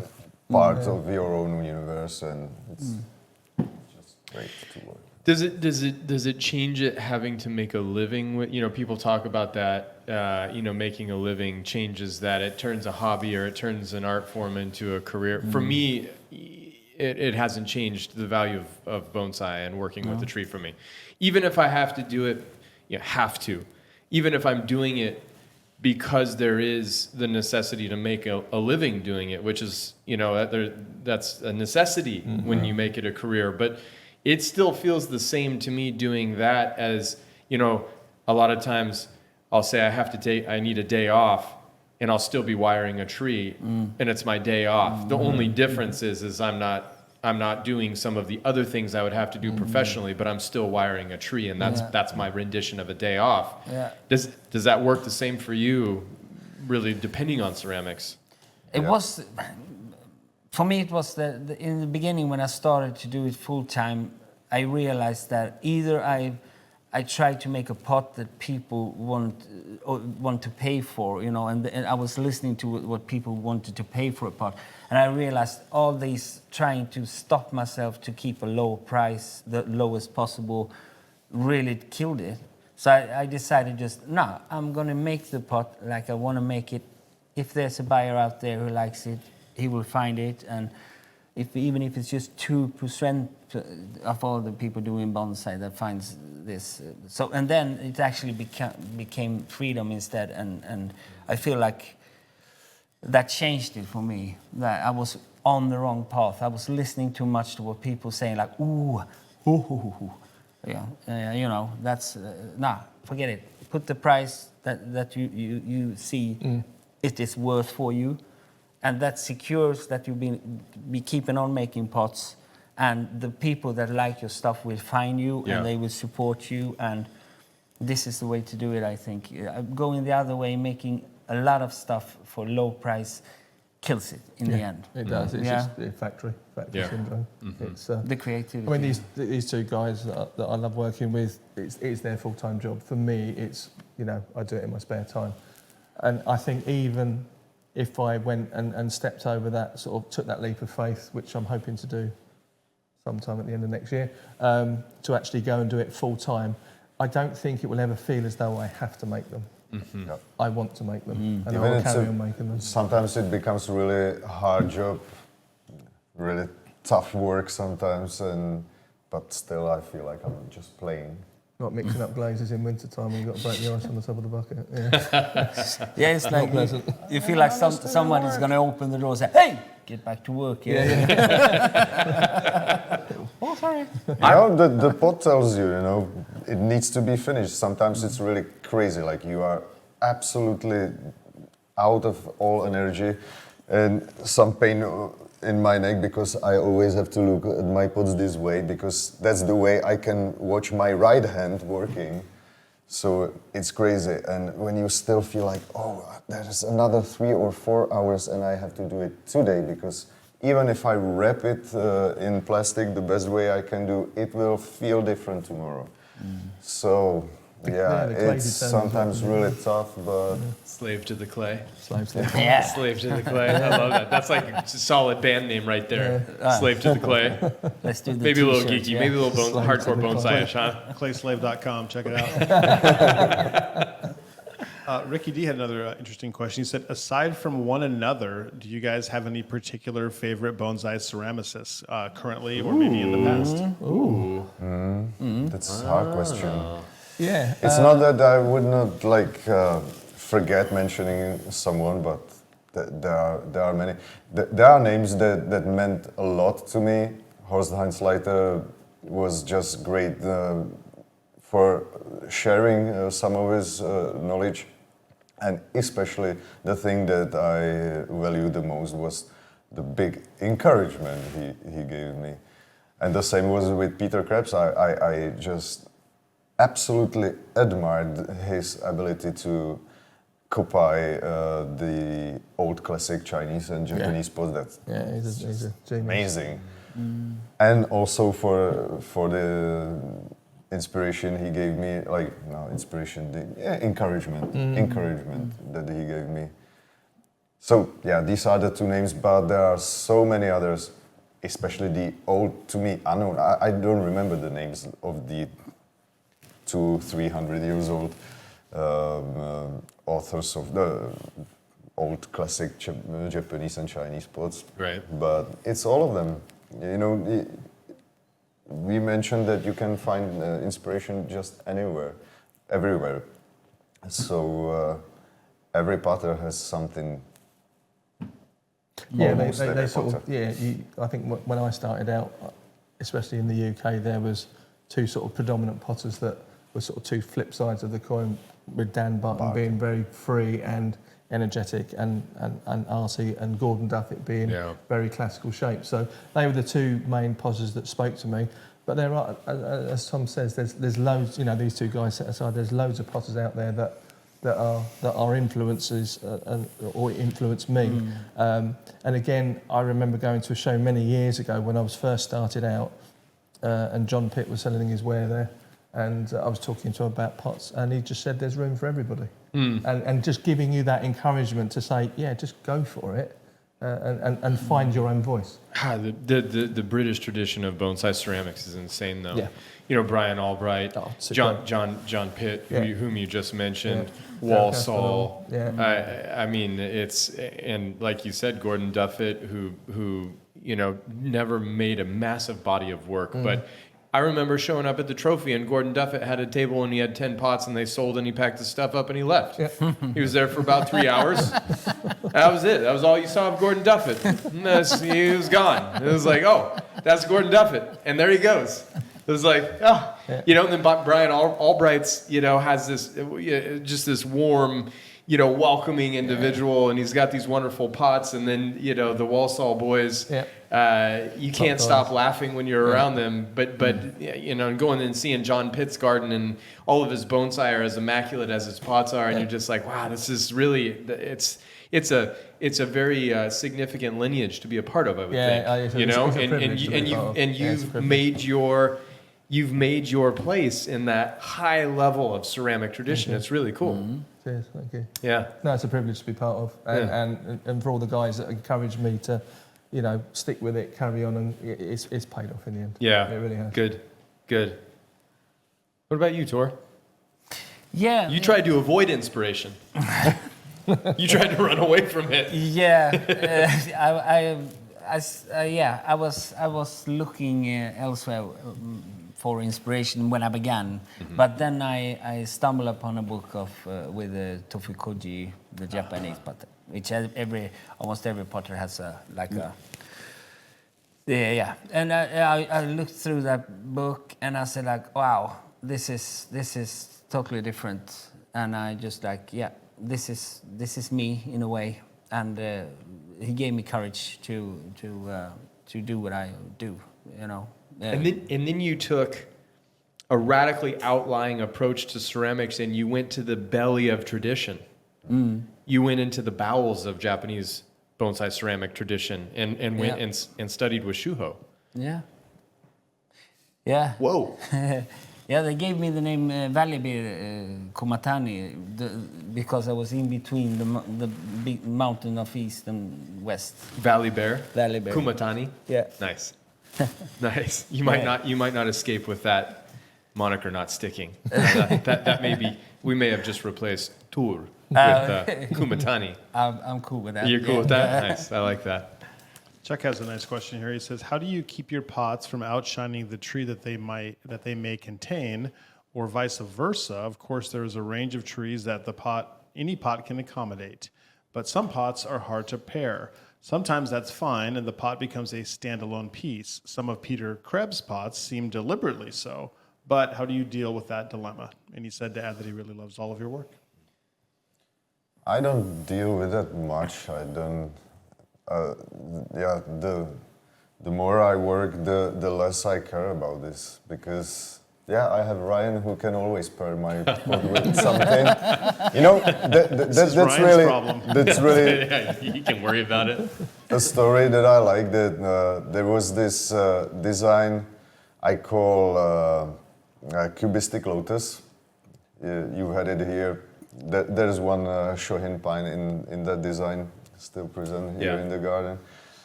And there were many people in the trophy just admiring it, especially because it was just a small one, so it looked absolutely lovely. And there were some few people saying like, "Oh, that's absolutely awesome piece, but I would have to put it on the shelf in my living room because it will always outshine my trees." Then Ryan bought it, planted a tree in it, and I could sell dozens of it in that moment. But before that, no one. I had to have Ryan for it. And I have this imagination for every of my stronger, more expressive designs, that there are loads of trees that can handle the presence of my pots. It's not even handling though, It's like, I think the West... Having good marriage. Yeah, absolutely. Because, and we've talked about this at length in this visit, that ceramics now in the bonsai realm are coming up to an equal threshold with the tree, which it's always been coined as tree and tray. I mean, the kanji symbols of bonsai are equivalent, and in fact, bon is above sai. The tray is above the tree in the kanji writing, which doesn't necessarily establish a hierarchy, but it does suggest that there is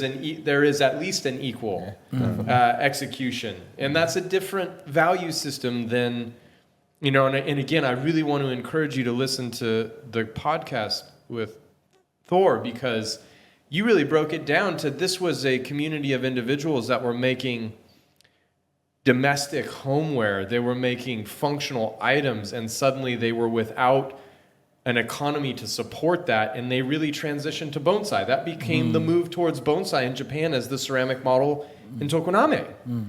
And so it wasn't like it wasn't like necessarily artists so much as craftsmen who then took it and added obvious creativity and artistry to it and made it their own. But it was not the same as where I think ceramicists functioning in Europe, ceramicists functioning in North America are truly using the ceramic vessel to express their creativity.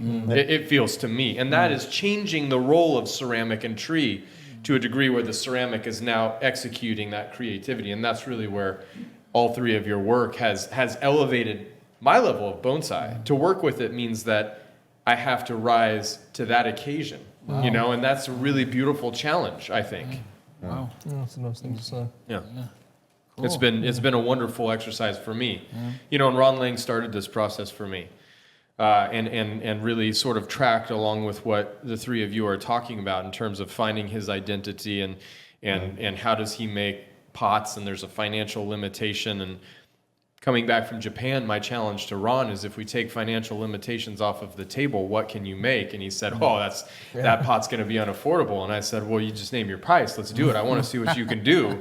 You know, and that changed. I think it changed a lot about Ron's work. And I think he started to lead the charge, at least in North America, for the ceramic vessel not having a lid or a glass ceiling of sorts, or a limitation, and I think Europe was already hip to that, because there was a Dan Barton, you know, and there was a Peter Krebs, and there were these people that were already pushing and creating on a level that was just different than the traditional model. That's the way I saw it, anyways. You know. Yeah. So it's certainly, and coming back to seeing your work on Tony Tickle's table, you know, and meeting you, and then seeing just this manifestation of this sort of Scandinavian body of work at the national show, which was so foreign to the North American community. Everybody going, is that okay for us to like that? You know, like, Ryan, what do you think? And it's like, I don't know what to think about it either. I mean, it really took me a lot of time to acclimate to your work. But now it's like, I can't get enough. I can't put I can't put a more radical tree in it fast enough to find the boundaries of your ceramics. And I mean, you know, that's really been an exercise with your work too, Andy, is like playing with this delicacy in this color palette and these forms that have this meshing of tradition, and then this, you know, formality, and like you said, the engineering structure. What tree goes into that structure? What tree goes into your architecture? What tree goes into your sort of mysticism that surrounds your pots? It's like really a dynamic relationship that we can now create between tree and container that was not immediately available to Japanese artists. You know? Yeah. True. David had a question. How can you incorporate rock features into ceramic pots? Check out the Mirai edition when it comes out. You're about ready to see a lot of We that. just keep teasing this. It's the hype machine. That's the best answer. Yeah. Yeah, You'll see. You'll see. Coming Coming soon. soon. Coming soon. Kyle, actually, quite a few people are asking if Tom will ever make a new Benda bridge pot. I'm not sure if Tom is familiar with the significant following of the Benda bridge. Yeah, this became a thing of legend and lore. The actual bridge, right, where you cut out the whole bottom of it. Because you started with the one that's under the bald cypress, right? That was the first, and then it just kept evolving. Well, it was the first that I saw. Yeah. Maybe there's more. Yeah, for sure. I'm gonna make some more.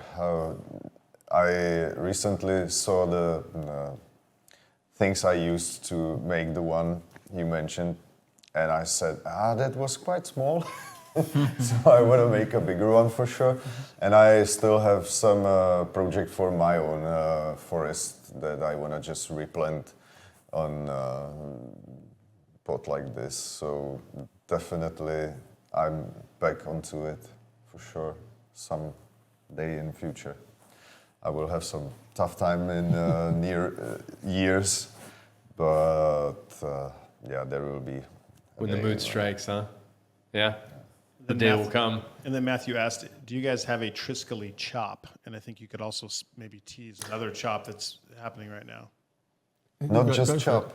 What? We also have this. Yeah, the stamp. Yeah, Hey, put the your other fingers stamp. here. We also have this This is Triskele. Ah, Ooh. You can't see it there. Oh. Oh, Lonnie's going to come in tight. nice. Nice. Interesting. Because it mimics the sign we have, and of But course we yeah, have the chop. in answer to the question, there is a Triskele chop or stamp that we use on the pots. We can talk a bit about the stamping actually, that when we Yeah. do the Triskele, because I put my personal chop on the pots I made.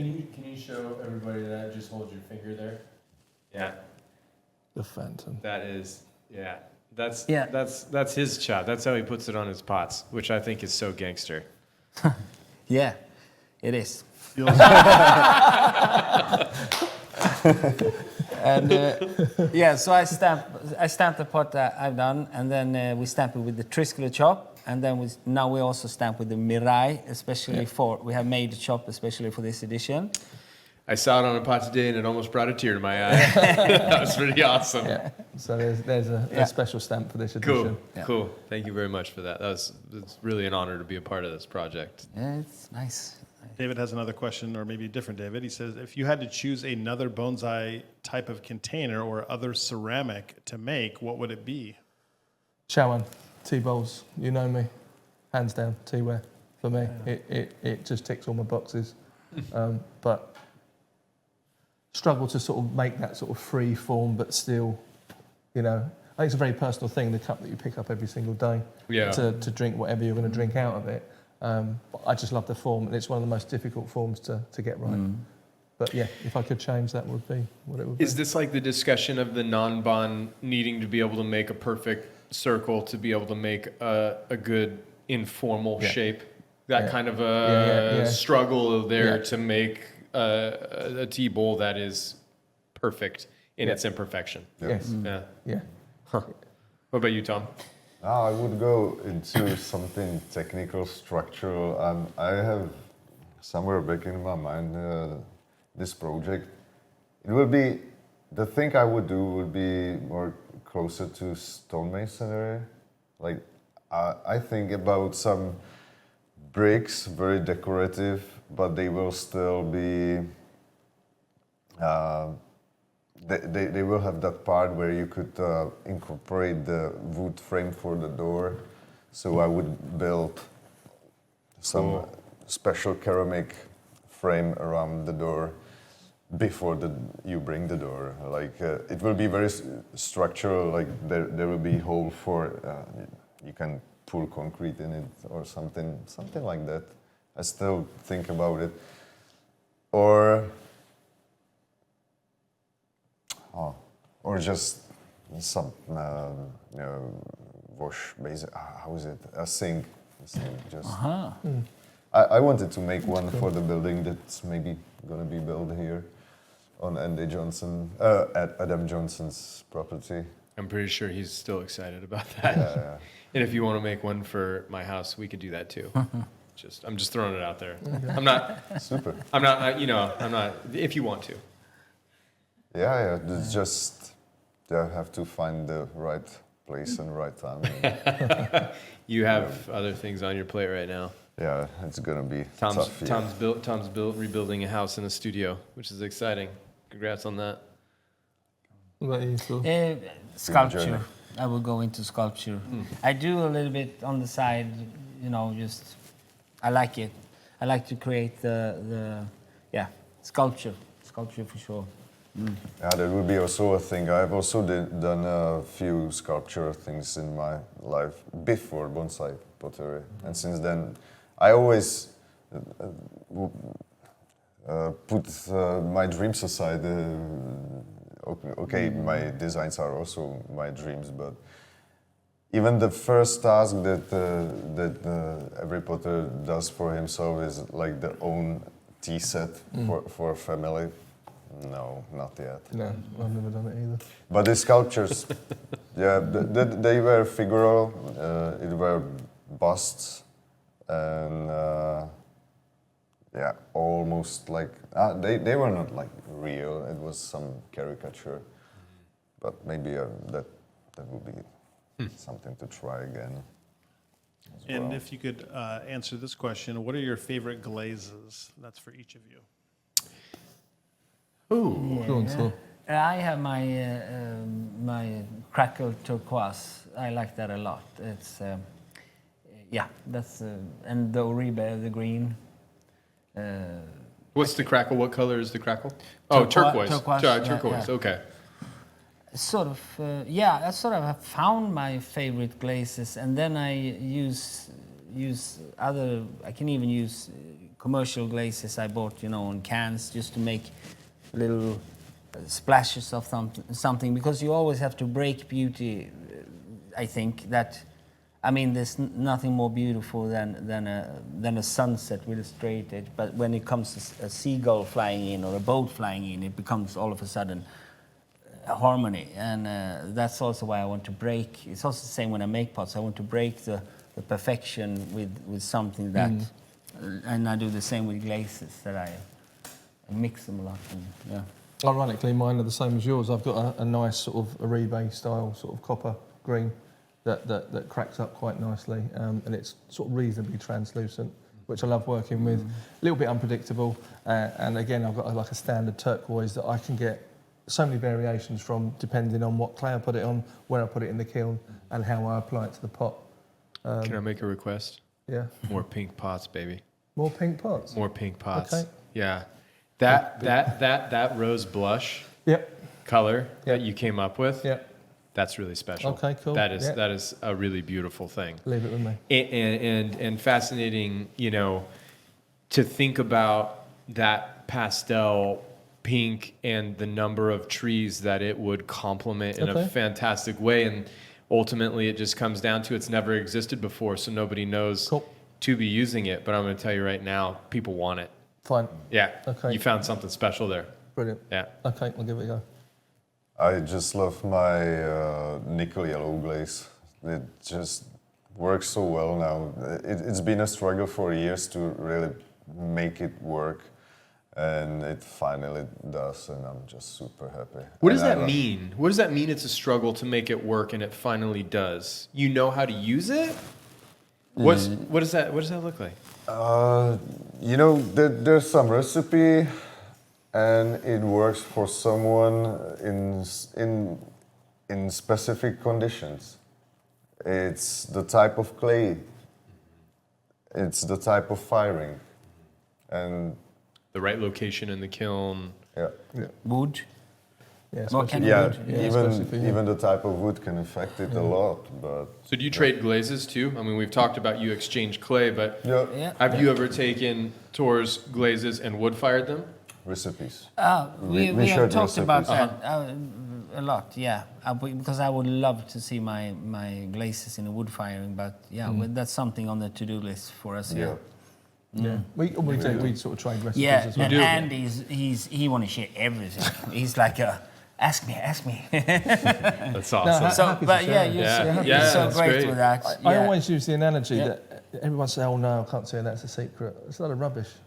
Cookbooks are out there for crying out loud to making cakes and recipes. That's a You can, strong give point. you can give somebody a recipe for a cake, and it's not going to come out like Delia Smith every time. It's your cake might be a complete and utter flop. But why not share things out? It's going to be different for different people. They fire differently. They've got different clay bodies. Why not share it out? True. Yeah. It's good to share. Basically, all the glazes that I ever preferred, because it changed in time, those were the glazes that I developed myself, that I really struggled. Because then you are so happy that it finally works, that you just break in and find the balance of the recipe, and that's very satisfying. And Are you that gonna is- bring you gonna bring that burnt red back? That burnt red glaze that you have, that really deep red. You gonna bring that back anytime? Yeah. Haven't seen that in a And while. It doesn't work because I also changed the firing process a little bit, and this glaze doesn't work anymore. And I didn't get to it yet. I still didn't start adjusting the glaze recipe to these new conditions. But yeah, I saw the bucket there in last maybe 2-3 years I haven't used it. it's still sitting there, and I'm still, next time. Yeah. It's been too busy for this glaze work. How do you when you go into making a pot and the clay that you select is going to be, this clay is not going to be glazed. I'm going to make a pot that's unglazed. This clay needs a glaze. I'm going to make a pot that's glazed. What drives the decision to make a glazed versus an unglazed pot? With me, it's when I have a new design, I practice it with the clay that has to be glazed then, because it's not looking well unglazed. So that's how I make my unglazed pots. Or my wife, she makes lots of bodies that glazed later. But then when I test my new design, then I just make it unglazed. I just love to play with the surface quality and quality of all the edges or the corners where at least 3 or maybe even more lines meet, and I just love it. You said With unglazed. you said glazed can cover up a lot of imperfections. Yeah, it can do. Yeah, I sort of, as I said to you the other day, for me, a glazed pot is like a deciduous tree in leaf. You know, you can, right, if you've got a bit of a mark there in the clay, the glaze will cover it up, will hide it. It's the same when the tree is in leaf. You won't see all the intricate structure and the ramification of the tree. Yet when that tree is in its autumn close and all the leaves have gone, you can see every cut, every nuance, every bend, where you position the branches. And it's the same with an unglazed pot. You can see it's naked. You can see every single thing that's done to it. And you can use that to your advantage either way. If you want the pot to show all the marks that you put on it, they will become apparent. Or if you want it to be dead smooth and straight as a die, you could see that too. I love that analogy. When you said that to me the first time, I was like, oh my gosh, you had me at hello. I have a totally new appreciation. I mean, studying with Mr. Kimura, unglazed containers were the abundance, that he utilized. I mean, he had very few deciduous trees. He didn't have a lot of the traditional Japanese glazed containers or antique Chinese glazed containers. We didn't learn about glazed containers as apprentices to Mr. Kimura. And I never really thought about the fact that the unglazed container showed all of the marks of process. You said that to me like the first or second day you guys were here working, and I just thought, wow, that's really profound. My theme, I do unglazed themes in between my glazed themes, so I don't take that. If I want to make an unglazed pot, then I put it aside, and so it comes in another edition. But usually I have a glaze in mind. So sometimes a pot will be made when you're intending to make a glazed container that after it's made you say, that's not going to be glazed. Yeah, under the process. When I sort of, this is such a nice surface, I would really want this to show, and then I take another decision. Gotcha. But then also, the larger I go, the more I let the glazes become more subtle or disappear. So large pots for me are unglazed, because for some funny reason, a large pot that is glazed can take too much attention from the tree. And the smaller you get, you can go I could go this on a small shohin, and it would actually just force the eye to go to the tree, or. So you can go much more colors and glazes, the smaller the size. At least for me, that's the feeling. So, yeah. And this comes back to a question earlier. Are you trying to pull back the power of the pot? Are you guys trying to pull back? Are you trying to be humble? Are you ever trying to just bludgeon somebody with your container? Just like, take that. Yeah. Sometimes. Yeah. No. Yeah? Yeah. Since I work with you, I just do what I want. I've been a bad influence on you? It seems to be working just fine, huh? Yeah. I love it. Yeah, I do too. The more the merrier. I feel like be bold. Especially because the Yamadori that is being worked with in Europe and North America is wild. It's very, very wild. And I think particularly in North America, our Yamadori my senpai Fujikawa came over. He and I went to Yosemite together. But he said, if I just had to say one thing about the material that you're working with, it is uncontrollably wild. And from that perspective, the bolder the container, the more equal the material and container becomes visually. So you're right, there has not been a visual limit to what a container can be, which is all of a sudden where a pink container feels perfectly acceptable to me, and in fact desirable. You know, the sagebrush with that pastel blue, the pink container to hold that is like the perfect that's like nirvana, right?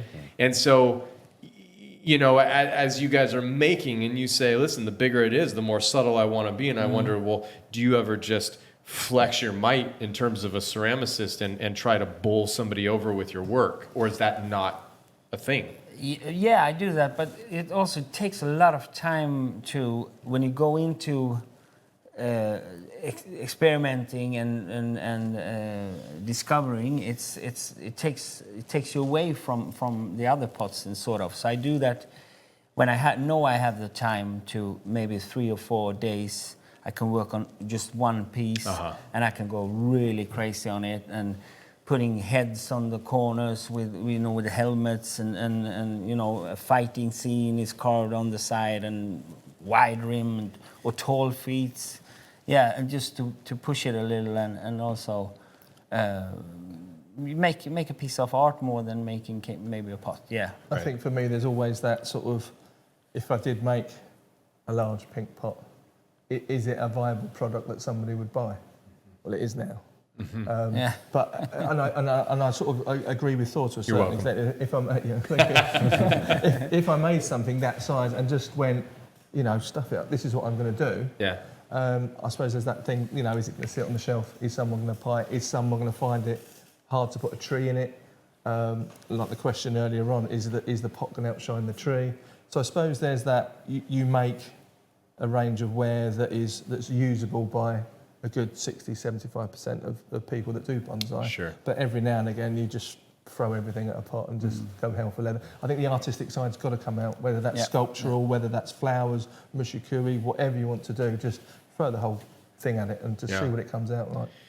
2 containers that stick out in my mind that I so regret selling. I can never take it back, but it's left a lasting imprint whenever I receive work from the 3 of you that I really think hard about. The large cubistic pot that you made. I should never have let that go. In your Banksy accent pot, I should never have let that go. Never get it back. You know, those pieces where you guys go out and beyond. Those are once in a lifetime opportunities to capture that moment from you as artists, and it is not missed on the community that is tuning into this tonight. Those moments where you embrace that opportunity, you spend that 4 days. There is a community here that definitely values that moment. That's so It's wonderful to hear. that's very inspiring to hear. I mean, and I think the moment is now also. Yeah, I think so too. Yeah. We've been talking about that a lot. It's been building to this, and it's going to continue to build after this. I think this project is going to have a major impact on the community in a very positive. Who knows how this turns out, but certainly the work is going to speak for itself. I mean, it is fantastic what these gentlemen have made. It is truly profound. So, Chuck had a comment and a question. He said he finds the price range for modern bonsai pots is relatively narrow. The ceiling seems to be somewhere around $2,000. None typically approach the $10,000 to $15,000 Chinese antique Kawatari pots. Why or why not? I didn't get it perfectly. basically, he's saying understand. there's kind of a limit to the price that people will pay for a newly made Western ceramic compared to the radical price point of Kawatari antique Chinese pots, and sort of why is that? I don't know. Perhaps it's because our pots have not sort of, got into that same sort of category as the Kawatari pots. But then, how much do you price art up at? Painters that do paintings and sell them for hundreds of thousands. There's somebody out there that's willing to pay for it. Yeah. There's somebody out there that wants it. And I think, Maybe it's just sorry, go on, no, carry on. I just wanted to say a few words, like maybe it's just because we are still alive. I actually think that has a lot to do with it. Unfortunately, I do. I really do. You know. Yeah. You know, he can still make some more for me or you, but yeah, once you're not there, the prices just go up. I think we sort of, for myself, I try and price the pots what I would be comfortable, if I could afford them, that I would buy them at. You know? And the time that it takes and the amount of... I think people don't realise that there's so many different points that that pot can fail in the drying, the bisque firing, the glazing, the final glazing. You know, if you drop it or you knock it against something else, you've just lost all of those hours of work. So yeah, I think the pricing is relative for the pots that we make. Yeah, and it's also, I mean, how many pots are there out there? It comes collectible. It's like all stuff that are collectibles. I mean, the prices go crazy. People paying for Pokemon cards, you know. It's, But when I set my prices, I let the buyer decide. So when I release my pots, if they all go boom, then I raise the prices a little bit so everyone get a shot at it until there's more like a... Because I also want people to be able to read about it, because I write about every pot and sort of what was my idea and why did I do it and all the measurements and everything. So the prices go after the demand.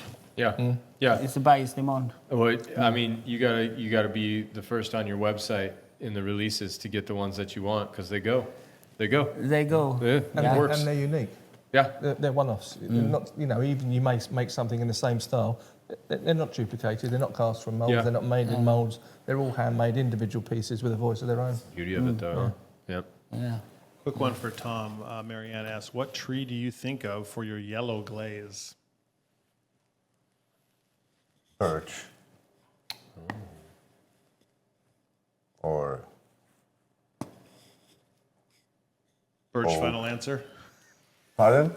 Birch is your final answer? Birch. Just that was the first. That was the first I saw. Like I had in my mind the one that sits here on the top shelf, and when I was thinking about that pot, you know, I really didn't want to sell that one.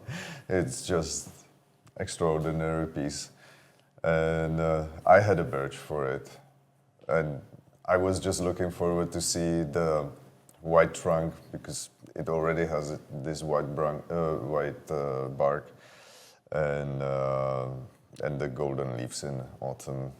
I just wanted to see that. That's why I just shoot out this first, and then there are so many trees, you know. Here in Mirai Garden, you can see glazed pots used with junipers, and it's just beautiful. I've seen it's not far from the gate here, you know, from the barn. There's a juniper and Horst-Heinzleiters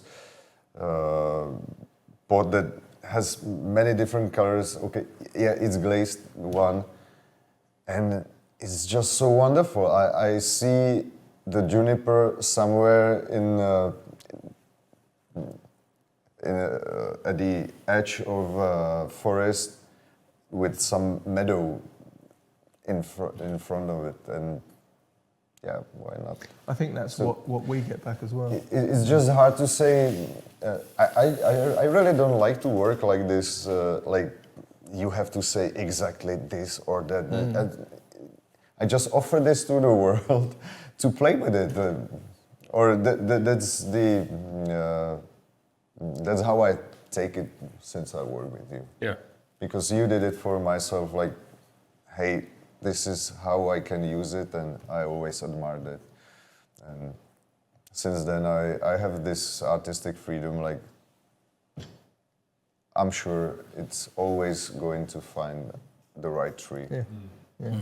I think that's what Tom says, is with people trying different things with, you know, crossing the boundaries and putting a glazed pot with a coniferous tree, it sparks off us, and we're like, I've never seen that done before. And then we're like, well, why don't we try this, or why don't we try it? So it broadens our sort of horizons in the pot making world. Cool. To try something different with a different tree in mind. And basically, going back to the original question, there are so many species of the trees, tropical hardleaf, like I can name just buxus, for example. Sure. Yeah, boxwood. Yep. That would fit well with this glaze. But yeah, there are so many species that I don't know. So the other one I would name is the buxus, or myrtle, or some of the Mediterranean oaks. I was quite happy to put a larch in the smaller of the larch two. would be. And I can't wait for the fall it. color. I can't wait for Yeah. the fall color with that container, because you're gonna have something really special. This is like where the deciduous just 5 conifer. months. I know. I'm holding on. I'm holding on. But this is where, like, the deciduous conifer, like, where does this Satsuki azalea started to be, more favorably utilized with unglazed containers in Japan, especially gyozan containers specifically. Why? I don't know. I don't know why that became a trend. Why did they, why did Japanese bonsai community grow thousands and thousands of corkbark black pine, and then when they fell out of favor, they bulldozed all those. I don't know, And when you start to think about why have deciduous conifers, because they quantify as a conifer, historically been utilized in an unglazed container. I don't know, because a deciduous conifer turns color and shows seasonality like a deciduous, and that's all of a sudden now larch, for me, fits better in a glazed container because you have so many more moments, and then there's that one that maybe fits better in an unglazed container because of its character, because of its nature. I think about the cascading native North American larch that was sitting in a stone monkey container, the beautiful red with the green. It was right. The shape was right. The combination was right. The architecture was right. But it's like finding that freedom, and that's where, having the ceramic character that we have available to us based on the personalities of each of the ceramicists. And I think the three of you saying we are so different, and you could not be more correct. And without that difference, it would be an absolute tragedy. Yep. Because to have a homogeneous approach to the ceramic vessel, which I do think has dominated the Japanese model, is what causes sort of this baseline expectation to exist, and everybody has to function at that, or it isn't viable to make a living doing that. The ceramic artist in the Western world currently in bonsai is empowered to be creative. And that's where there are things that are happening that I think even the Japanese bonsai community is paying attention to, because it's radically different. That freedom is being sought out now, and that is really rewarding to see the influence of ceramic artists in Europe and North America really starting to open the door for an expansion of the art form of bonsai as it exists in Japan. This is the beautiful collaboration of an international art form now. It's changing everything. Yeah. And you guys are at the forefront of that, That's really special. I don't think that people quite, it's like, hey, we're going to have Thor Holvila and Andy Pearson and Tom Benda at Mirai, and it's like, oh, that's great. You guys all must know each other. It's like, no, I don't think you quite understand, that there is a movement in the bonsai world on an international level that is being influenced by these ceramicists. They have influenced the approach of bonsai styling and the quality at Mirai, but they are also informing the international bonsai community in terms of their work, your guys' work having a major impact even on Japanese bonsai. That's profound to me, because it's going back to the motherland with a new approach and interpretation that you've obviously graciously and humbly accepted and pursued and respected the tradition, and you've applied your own character, culture, and your own new nuance of tradition. And people are saying, yes, badass, awesome, let's do that. It's cool, man. I am so into it. It's very, very enjoyable at this point. And this is where you keep saying, I think the time is now. It is now. I believe that. Yeah. So tying into that inspiration that I think a lot of people in the Western world have with your work, what percentage would you estimate your work to be commission-based versus, uncommissioned work? I think that's an easy question for me. With commission, you've just got the customer would like this. Obviously, they've got to like your style of work in the first place to commission the pot. But as a ceramic, the customer wants a specific size, a specific shape, a specific style. That's fine. But for me, I'd always go for the uncommissioned, because you can just do whatever you want. Yeah. You've just got complete artistic license. And that's not saying I don't want commissions. Welcome commissions. But, between the two, if I had to pick, it'd be, No commissions, because you do what you want. And what general percentage, I think, was part of the... Oh, sorry, the general percentage. Most probably 60% do what I want and 40% commission. So I do like maximum 5% commission or less. I'm not sure which words I tell can him what use to here, do. but commissions are pain in the... Yeah. Because yeah, I do just the ones that I'm really interested in, or for people that I really do know. Yeah, because I know that we really understand each other well, but then it happens like every second month that there's someone writing you like, I want you to make this for me, and I say, this? It's absolutely not me, so why you want it from me? Yeah, like go for the other guy who made it. That's the worst type of. But you're a asking ceramicist. You should be able to make that, right? Yeah, That's but- tough, huh? But I know where this always ends, and I can continue. Then we start to write emails, and you write 30 emails forward, and it never works well in the end. But on the opposite side, I can make a commission for a friend, and sometimes I even offer like 2 or 3 options because he can choose the best one, and the other 2 goes to you. I'm not upset by that. I'll take them. I'll take them. I don't And there have been discriminate. commissions that even encouraged me for some new designs. Like I Yeah, said, yeah, this is really, like, I have to be really interested in it. Yeah, I do. I think I have like 20% commissions actually, but I don't make more than 20, 25 pots each month. But I kind of like it because it pushes you have to invent new tools. You have to invent a new technique. Okay, yeah. And I don't think like, okay, I'm a slab builder. I don't do molds. I don't do that. I'm looking at, this is what I want to do. How can I make it? Okay, I make it by cardboard. Cardboard. Yeah. Can I use something else? To how am I going to flip it? And I see it as a possibility to go further, and then you earn a new knowledge, and you can add that to your. And some of my designs are commissions that just a tree just triggered it. Wow, I want to do a pot for that, and that line can come here, or I can balance that by doing like okay. That's so. Commissions are important, but then of course if someone writes you like, okay, I want this size, this color with attached photos and everything. No, anyone can do this, or you can go to the person, as you said, who made it. This is not me, and it's. But yeah, you have to be humble also, because many people are a bit nervous when they make a commission. They think that they have to tell me everything. Like, okay, I know this and I want this and I want that. But I say like, show me the tree. Okay, we got 3 options here. We can go woo, or we can go, and we can just go a little bit in between. And usually I just make 3 sketches for the customer, and he looks at it and he says like, okay, I want to go in that direction. Okay, here comes another 2 sketches. Oh, I want that one. And okay, and then usually it's not that 30 mails, it's just 5 or 6, but that's... I kind of like it and hate it at the same time, because they are hanging there behind you on the wall like, oh, I don't want to do that one. Yeah. I'd rather do this. I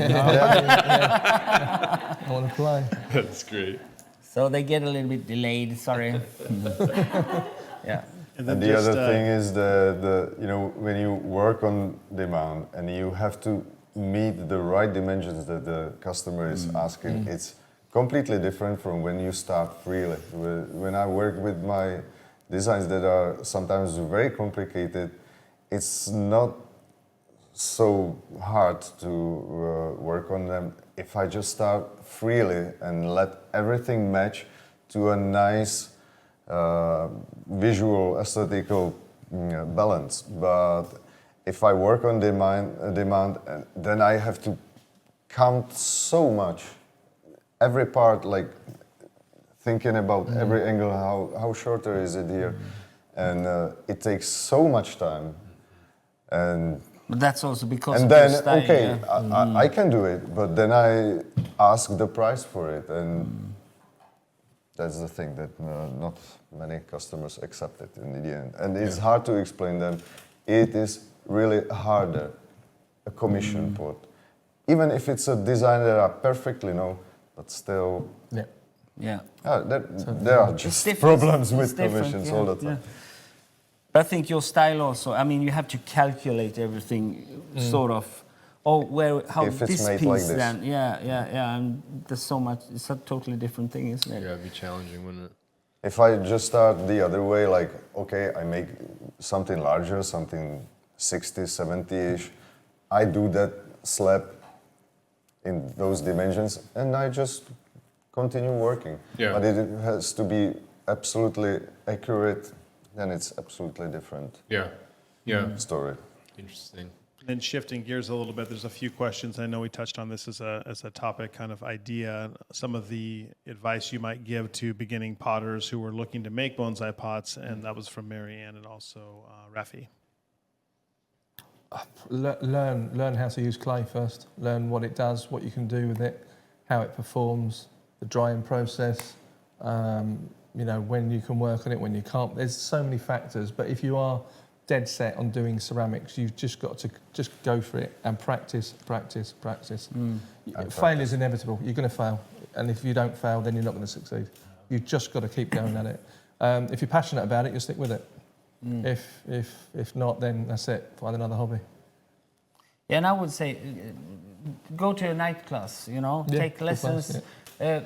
Pottery is pottery. We use the same techniques. It's the same sort of, there's a few things you need to know about the pot, but the bonsai pot, but otherwise it is the same craft as all ceramics. So just take a class, learn about how does glazes work. I mean, this is chemistry all of a sudden, and what learn everything you can, and then start to make pots for yourself or as you would like them.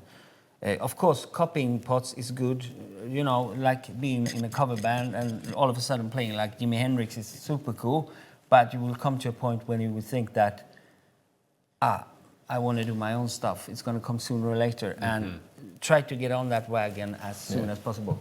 That's what I was interested in. Yeah. Or just start with basics, maybe even without some night school. Lasagna dish. Lasagna dish, Lasagna dish. That's a good basic. A lasagna dish. Yeah.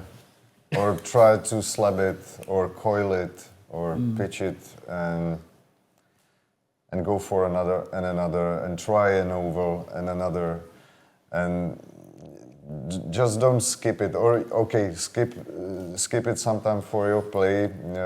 Play with the clay always. Like if you have some time, or let yourself go with a little something in your hand and try the tools, what they can offer you, and but then practice, because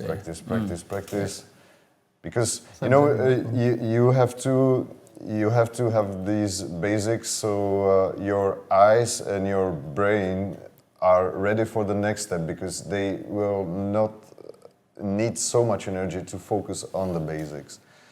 That a lot of beginners make these faults in their early stages, that they try to skip everything. You have to own the basics, and then comes something that becomes your own, really own. But you have to own it from the beginning. That's it. There's an interesting corollary there to bonsai in general, right? Because I think there's this movement to sort of buck tradition, which I do feel a certain degree of accountability for pushing this representation of nature and talking about traditional, as a patternized approach. But it's still at Mirai, the traditional form of the bonsai, the orthodox form is how I continue to keep my blade sharp. I execute orthodox design constantly. It was Mr. Kimura's favorite body of design was the orthodox form, and yet he's known as maybe one of the most prominent avant-garde bonsai artists of, you know, all time.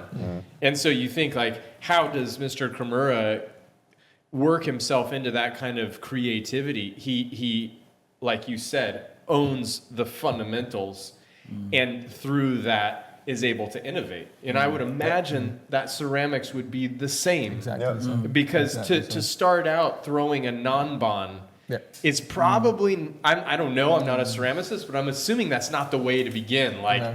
I don't have to make a perfect circle because I can make this look sloppy and it's art now. And it's like, oh man, I don't know if that's, there are not a lot of people that are, you know, starting out making, you know, splatter paintings and calling themselves Jackson Pollock. It just isn't, that's not the way that it works, right? It's fundamentals first on Yeah. anything. Yeah. I think Yeah. on any even driving a car, playing a musical instrument, you know, anything like that. It's just learn the fundamentals. And then I think Thor's idea is a really good idea of finding a local class or a local, Yeah. you know, studio that you can start doing evening classes in, and then you can just, because there'll be a wealth of knowledge, and they can start showing you how it works and what to do in the fundamentals. And they have a They kiln. go from there, and they'll have a Because kiln. you're Sure. gonna need They a have kiln. everything, Yeah. probably.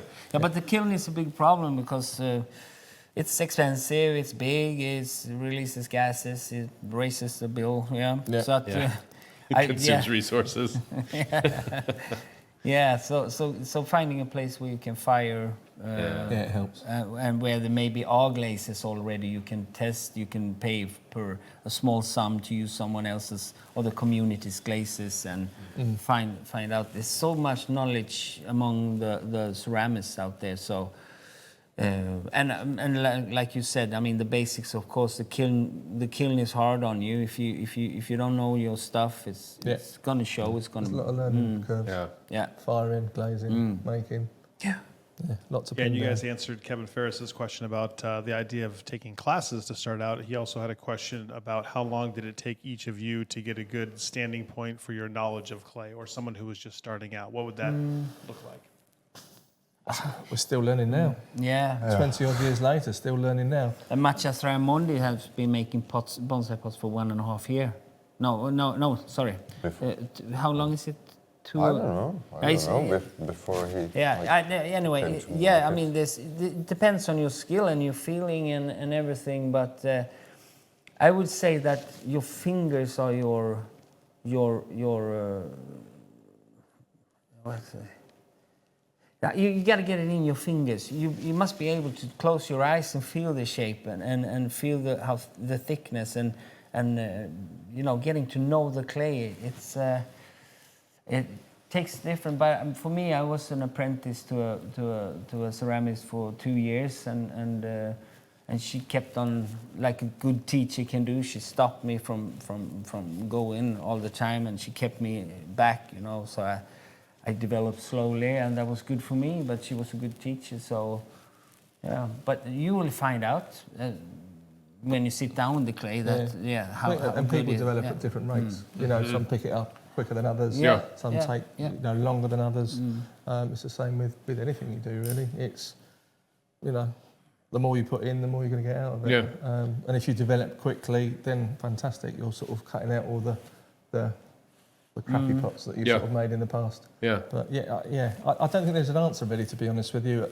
How many? I can't turn around and say at year 10 I was proficient at this. At year 12 I was proficient at this. It's just.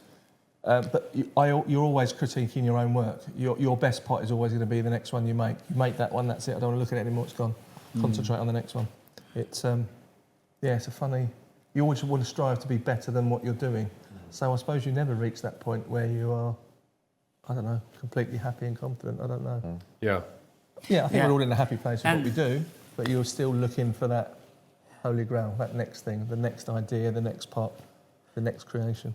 Yeah, and I would like to add that don't keep your stuff on the shelves reminding you that they haven't found their owner or that, you know, keep, maybe say one piece or two, but the pot is energy invested and it should be moving. Energy should be moving. It shouldn't stay still. So it has to find its owner, and if it doesn't, if it's bad, break it, throw it away, or stash it in a banana box and up in the attic or whatever, but don't keep it in your, I would But say. remember, we were talking about this, that the worst pots sell so easily, and usually the first are gone. Yeah. The worst. Yeah, it's funny, isn't it? Oh, this is not gonna sell. I'm taking this out of the what? Yeah. gone straight away. Yeah. Interesting. Huh. I've got one other question about kind of the process to get started in this. And Treebeard Steve asked, he says, next month I'm taking a pot making workshop with bonsai potter Byron Myrick. What basic advice would you give to a rank beginner going into such a workshop? You're going to start with the basics of how to make a pot, whether that's with a slab of clay and a coil or a simple pinch pot. I don't Keep it so. Keep it simple. Keep I it think. simple. Yeah, with don't the be too tools ambitious. and everything. Yeah, don't go buy what I'm going to use. Try to use a stick and a roller and a few tools you find there. Maybe some cutlery, like. Yeah. Yeah, but keep it simple and maybe don't get on the throwing wheel the first day. No, and don't have great expectations on your first lesson. Just go with the flow. I think. Don't go expecting to make a massive great pot on the first day. It'll come, but yeah, just with time. But you're already going to start, and that's the most important thing. Just to start one day, because there are so many people just dreaming about it, talking about it, but they never start. So you're going to start. That's just great. So yeah, build your passion will build more, or if not, you're just gonna leave it. And maybe you already have some patience. If not, it will build. Yeah. If it won't, then you also leave the field of bonsai pottery. But I think these three things I've just mentioned are, from my point of view, are the most important, because the other things are they just come, or you have to do it. You learn the basics, and with them you are on a good start, because all what's like the next level, it's just the next day, next week, or next weekend, if it's your hobby that you do just on weekend or something. It's combinations or slight improvements of what you already know, and you're only going to get better from day one. You just progress. You know, the rate of progression may be different to other congratulations on the start. That's the most important. First step's the best one, I think. Treebeard Steve, you got some mad love from some serious ceramicists. Good job. Good job. All right, well, we got to wrap this up. We've been at this for 2.5 hours. Yeah, definitely. Wow. And just final comment from the chat. Just thanks everybody for all the positivity and so many great comments on all of your work from everybody that was with us tonight. Thank So you. really, Thank you really very much. appreciate Thank that you. on behalf of everybody. Means a And, lot. thanks so much. Yeah, thank you guys. Thanks for making the time. We've officially ground the Triskele potters down to a stubby nub, and we still have one more day. One more day. One more day. We're gonna podcast tomorrow, Yeah. so you get to talk a lot more. All right. Yeah. Exactly. Yeah, but there will be more information about the release of this body of work and how everything turns out. And trust me, as Mirai does, we've been documenting a lot of the process, so you can all look forward to it. But yeah, just a huge round of applause and a big debt of gratitude to you guys for coming. Thank you. Yeah, appreciate it. Thank you too. It's been really a pleasure. And again, thank you too for having us here. It's been monumental. It's been our pleasure. It's absolutely been our pleasure. All right, we're out of here. We love you guys. Have a good night.